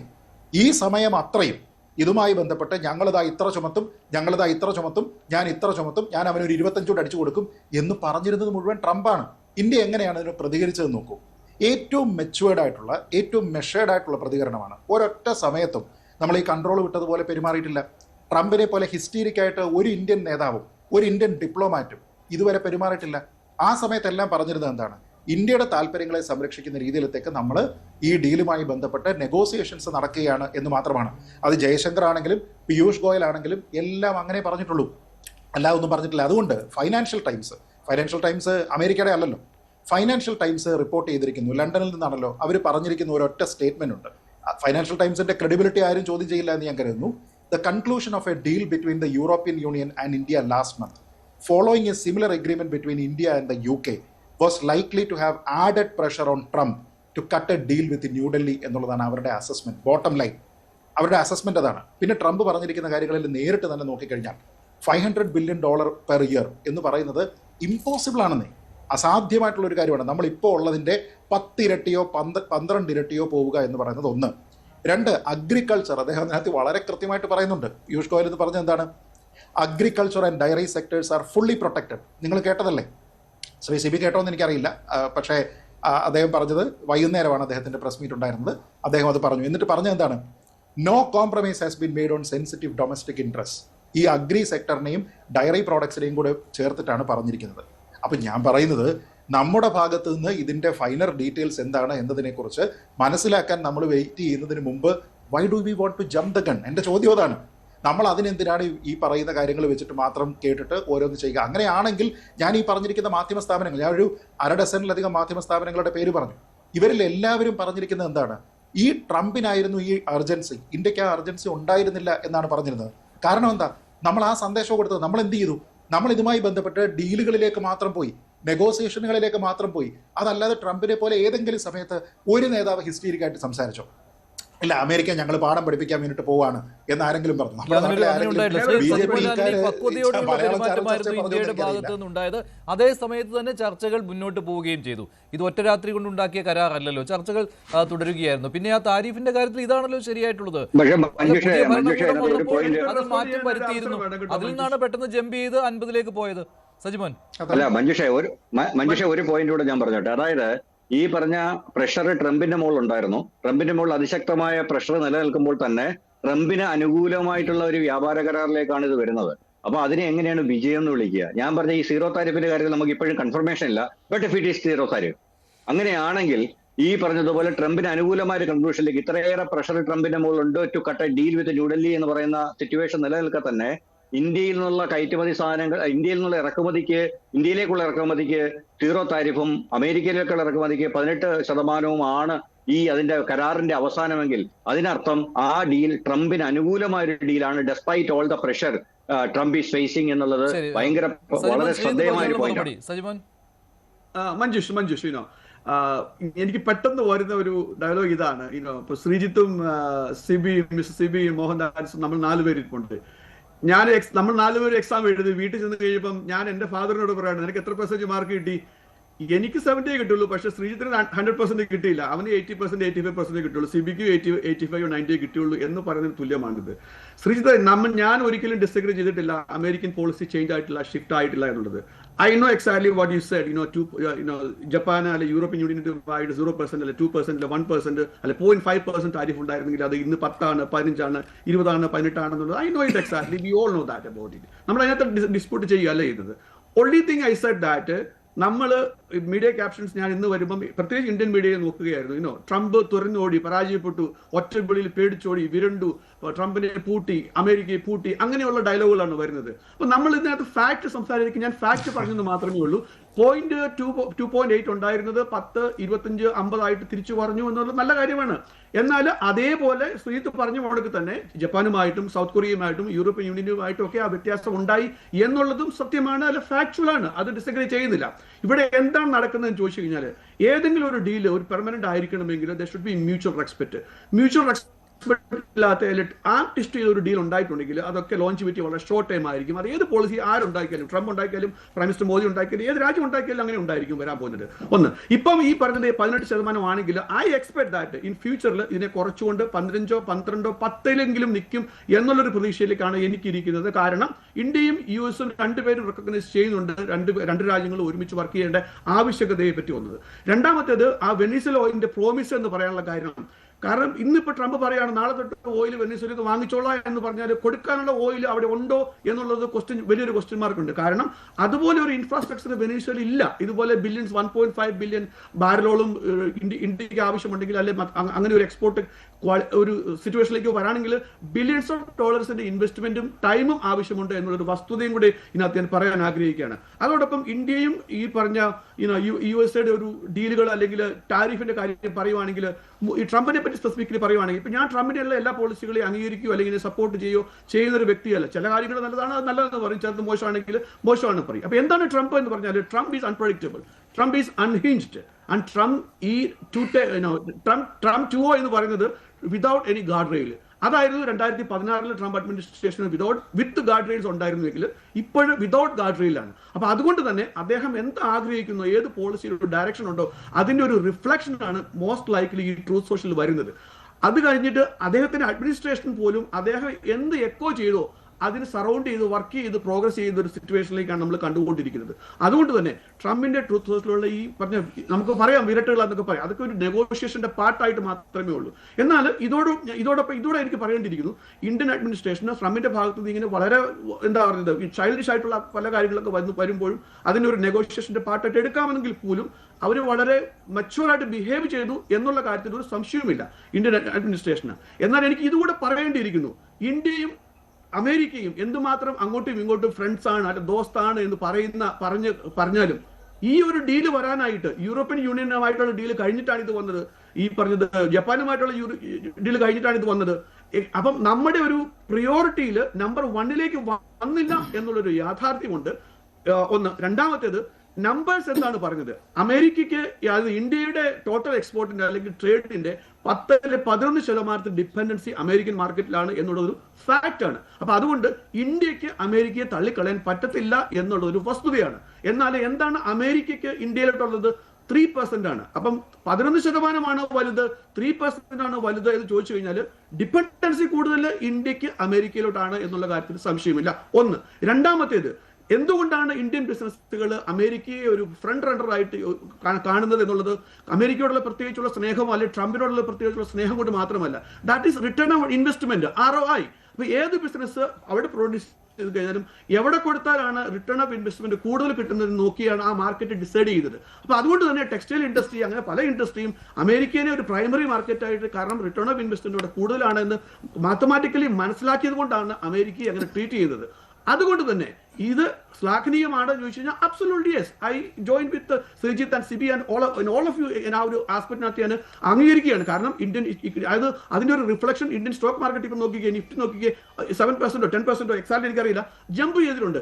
ഏതൊക്കെ ഇൻഡസ്ട്രിയാണ് ജമ്പ് ചെയ്തിരിക്കുന്നത്? IT സെക്ടർ ജമ്പ് ചെയ്തിട്ടുണ്ട്, ടെക്സ്റ്റൈൽ ഇൻഡസ്ട്രീസ് ജമ്പ് ചെയ്തിട്ടുണ്ട്, ഫാർമസ്യൂട്ടിക്കൽ സെക്ടേഴ്സ് ജമ്പ് ചെയ്തിട്ടുണ്ട്. കറക്റ്റ് ആണത്. അപ്പൊ ആ ഒരു റിഫ്ലക്ഷൻ ഉണ്ട് എന്നുള്ള കാര്യത്തിൽ ഒരു സംശയവുമില്ല. ടു സം അപ്പ്, ഇന്ത്യയും അമേരിക്കയും തമ്മിൽ വഴക്കുണ്ടാക്കുന്ന ഒരു സിനറി വരുവാണെങ്കിൽ ആരാ ജയിക്കുന്നത്? ആരും ജയിക്കുന്നില്ല. ഇന്ത്യയും ജയിക്കുന്നില്ല, അമേരിക്കയും ജയിക്കുന്നില്ല. നമുക്ക് പറയാം അവിടെ ഇരുന്ന് ഇന്ത്യ ജയിച്ചു അല്ലെ അമേരിക്ക തോറ്റെന്ന് പറയാം, അല്ലെ ഇവിടെ ഇരുന്ന് എനിക്ക് തിരിച്ചു പറയാം. ഞാൻ പറയുന്നത് ഇന്ത്യ എന്റെ രാജ്യമാണ്, അമേരിക്കയും ഞാൻ ഇവിടെ ഇരിക്കുമ്പോൾ അമേരിക്കയും എന്റെ രാജ്യമാണ്. അപ്പൊ അത് രണ്ടും മനസ്സിലാക്കിയതിനു ശേഷം ഒരു ബാലൻസ്ഡ് ആയിട്ടുള്ള നമ്പേഴ്സ് ആണ് ഞാൻ പറയുന്നത്, അല്ലാണ്ട് ഒരു കാര്യം പറഞ്ഞ് സ്ഥാപിക്കാൻ വേണ്ടിയുള്ള ഒരു ശ്രമമാണ്. ശ്രീ മഞ്ജുഷ് ഒരു സെക്കൻഡ് ഒരു കാര്യത്തിന് ഒന്ന് റെസ്പോണ്ട് ചെയ്യാം. അദ്ദേഹം പറഞ്ഞു എന്തുകൊണ്ടാണ് നമ്മുടെ മാധ്യമങ്ങൾ ട്രംപ് മുട്ടുമടക്കി എന്ന രീതിയിലത്തേക്ക് ഈ വാർത്ത റിപ്പോർട്ട് ചെയ്യുന്നത് എന്നതിനെക്കുറിച്ച് അദ്ദേഹത്തിന് മനസ്സിലാകുന്നില്ല എന്ന്. നമ്മുടെ ഇന്നത്തെ ഈ ചർച്ചയുടെ ന്യൂസ് 18 ടൈറ്റിൽ കാർഡും മുട്ടുമടക്കുന്ന ട്രംപ് എന്നാണ്. അതെന്തുകൊണ്ടാണ് എന്ന് ഞാൻ ശ്രീ സജിമോൻ ഉപയോഗിച്ച അതേ ഉദാഹരണം വെച്ച് തന്നെ പറഞ്ഞു തരുമ്പോൾ താങ്കൾക്ക് ചിലപ്പോൾ മനസ്സിലാകും. ട്രംപ് പറയുകയാണ് അടുത്ത പരീക്ഷയ്ക്ക് ഞാൻ 75 മാർക്ക് മേടിക്കും. ആദ്യം പറഞ്ഞ അങ്ങനെയല്ല, ഞാൻ 25 മാർക്ക് മേടിക്കും. പിന്നെ പറഞ്ഞു ഇല്ല അടുത്ത പരീക്ഷയ്ക്ക് ഞാൻ 50 മാർക്ക് മേടിക്കും. പിന്നെ പറയുന്നു ഇല്ല ഞാൻ 75 മാർക്ക് മേടിക്കും. അവസാനം കിട്ടുന്നത് 18 മാർക്കാണെങ്കിൽ ആൾക്കാർ മുട്ടുമടക്കി എന്ന് തന്നെ പറയും. അതേ ഉദാഹരണം തന്നെയാണ് താങ്കൾക്ക്. പക്ഷേ യഥാർത്ഥ ഉദ്ദേശം 12% ആണെങ്കിലോ അല്ല, 2 മാർക്ക് കിട്ടിയവന് 18 മാർക്ക് കിട്ടിയത് എന്നതുപോലെ ആണെങ്കിൽ 2 മാർക്ക് കിട്ടിയവന് 18 മാർക്ക് എന്നാണെങ്കിൽ 75 മാർക്ക് കിട്ടുമെന്ന് പറഞ്ഞ ആളിനാണ് എങ്കിൽ ആൾക്കാർ മുട്ടുമടക്കി എന്ന് പറയും. Your claim fell flat.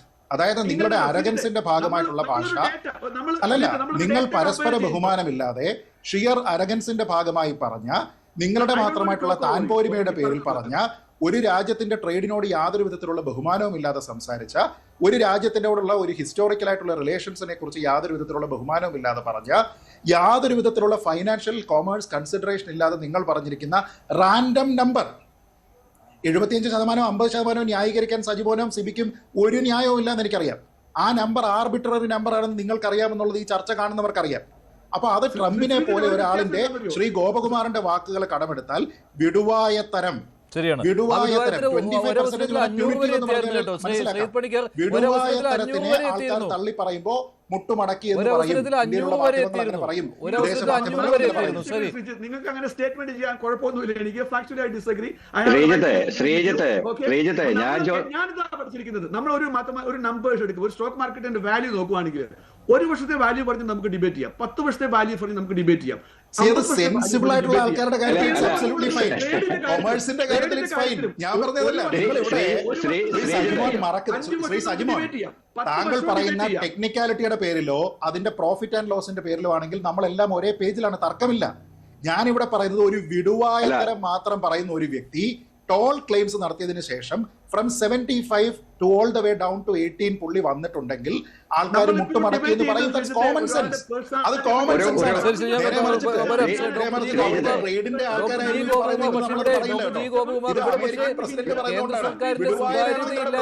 പ്രതിപക്ഷം ചൂണ്ടിക്കാട്ടുന്നത്. ഡോക്ടർ കൂടിയുണ്ട്, ജി ഗോപകുമാർ കൂടിയുണ്ട്. ഡോക്ടർ ജി ഗോപകുമാർ, ഇവിടെ പ്രതിപക്ഷത്തിന് സുതാര്യതയില്ലായ്മയാണ് ഇപ്പോഴും പ്രതിപക്ഷം ചൂണ്ടിക്കാട്ടുന്നത്. പക്ഷേ ഈ ട്രംപിന്റെ വിടുവായത്തിനും വെച്ചിട്ട് അതിന് മറുപടി കൊടുക്കാനാവില്ലല്ലോ. തീർച്ചയായിട്ടും നമുക്കൊരിക്കലും പറ്റില്ല. പക്ഷേ പലപ്പോഴും നമ്മളത് അറിയാതെ ചെയ്യുന്നുണ്ട്. ഉദാഹരണമായിട്ട് എത്ര നാൾ മുമ്പാണ് ട്രംപ് പറഞ്ഞത് ഇന്ത്യൻ എക്കോണമി സിക്ക്, ഇറ്റ് ഈസ് ഡെഡ് എന്ന് പറഞ്ഞില്ലേ? അപ്പോൾ അങ്ങനെയുള്ള സ്റ്റേറ്റ്മെൻറ്റ്സ് ഒക്കെ ഇന്ത്യയിലെ നമ്മുടെ ഡെമോക്രസിയിലെ പൊളിറ്റിക്കൽ പാർട്ടീസ് അത് പ്രതിപക്ഷമൊക്കെ ഏറ്റെടുക്കുമ്പോൾ അപ്പോൾ അതുണ്ടാക്കുന്ന ഒരു വല്ലാത്തൊരു ഡിലമയാണ് നമുക്കിവിടെ ഉണ്ടാകുന്നത്.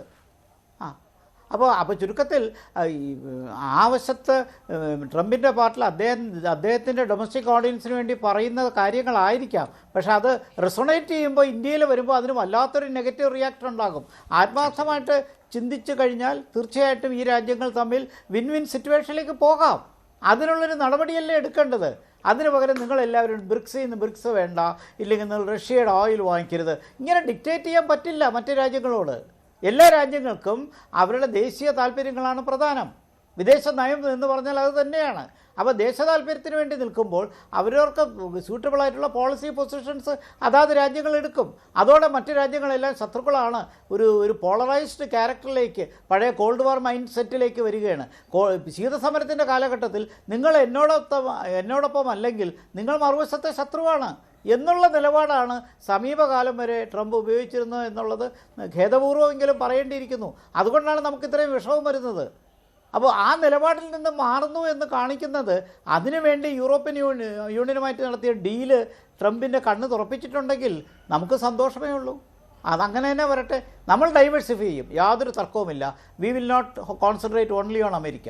നമ്മുടെ ട്രേഡ് ഡീൽസ്, നമ്മുടെ മൾട്ടിലാറ്ററൽ അലയൻസ് പോലെ, സ്ട്രാറ്റജിക് അലയൻസ്, ഓട്ടോണമി പോലെ നമ്മൾ മറ്റ് രാജ്യങ്ങളിലേക്ക് വ്യാപിക്കും. ഇപ്പോൾ ചൈന പോലും നമുക്ക് ട്രേഡിൽ ആവശ്യം വരുന്നുണ്ട്. ബ്രിക്സ് നമുക്ക് നല്ലൊരു സ്ഥാപനമായിട്ട് ഭാവിയിൽ വരാൻ പോകുകയാണ്.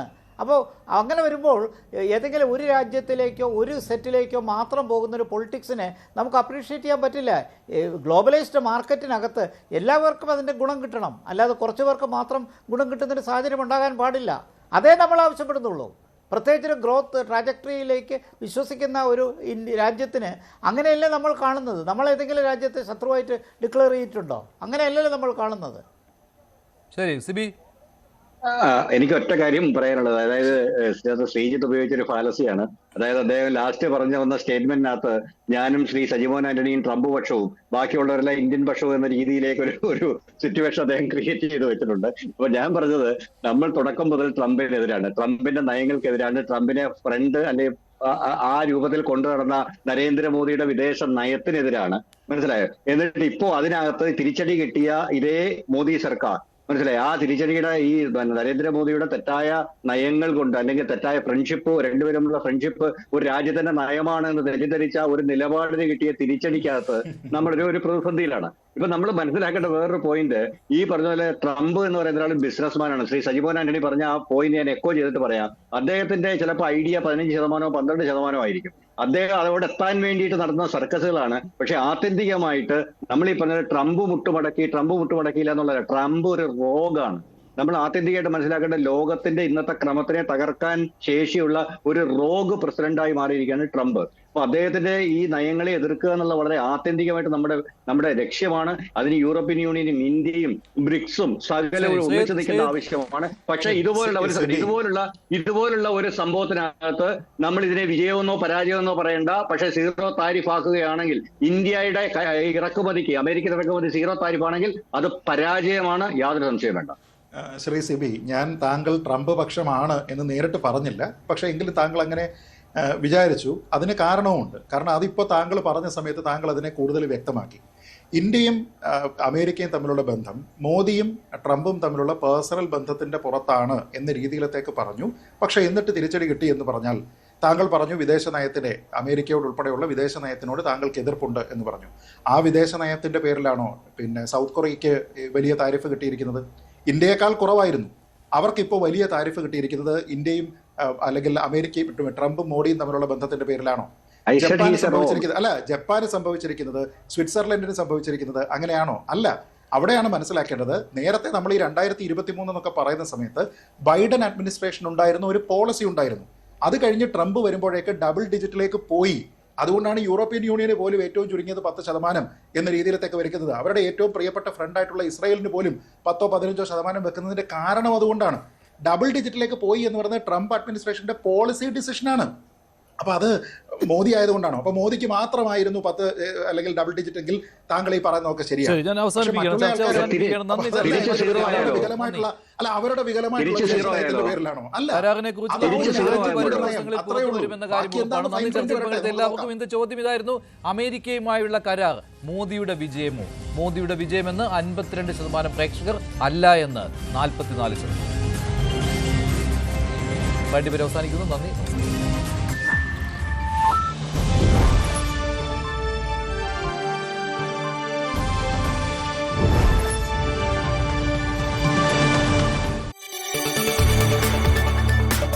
കൂടുതൽ വാർത്തകൾക്ക് News 18 Keralam YouTube channel subscribe ചെയ്യുക.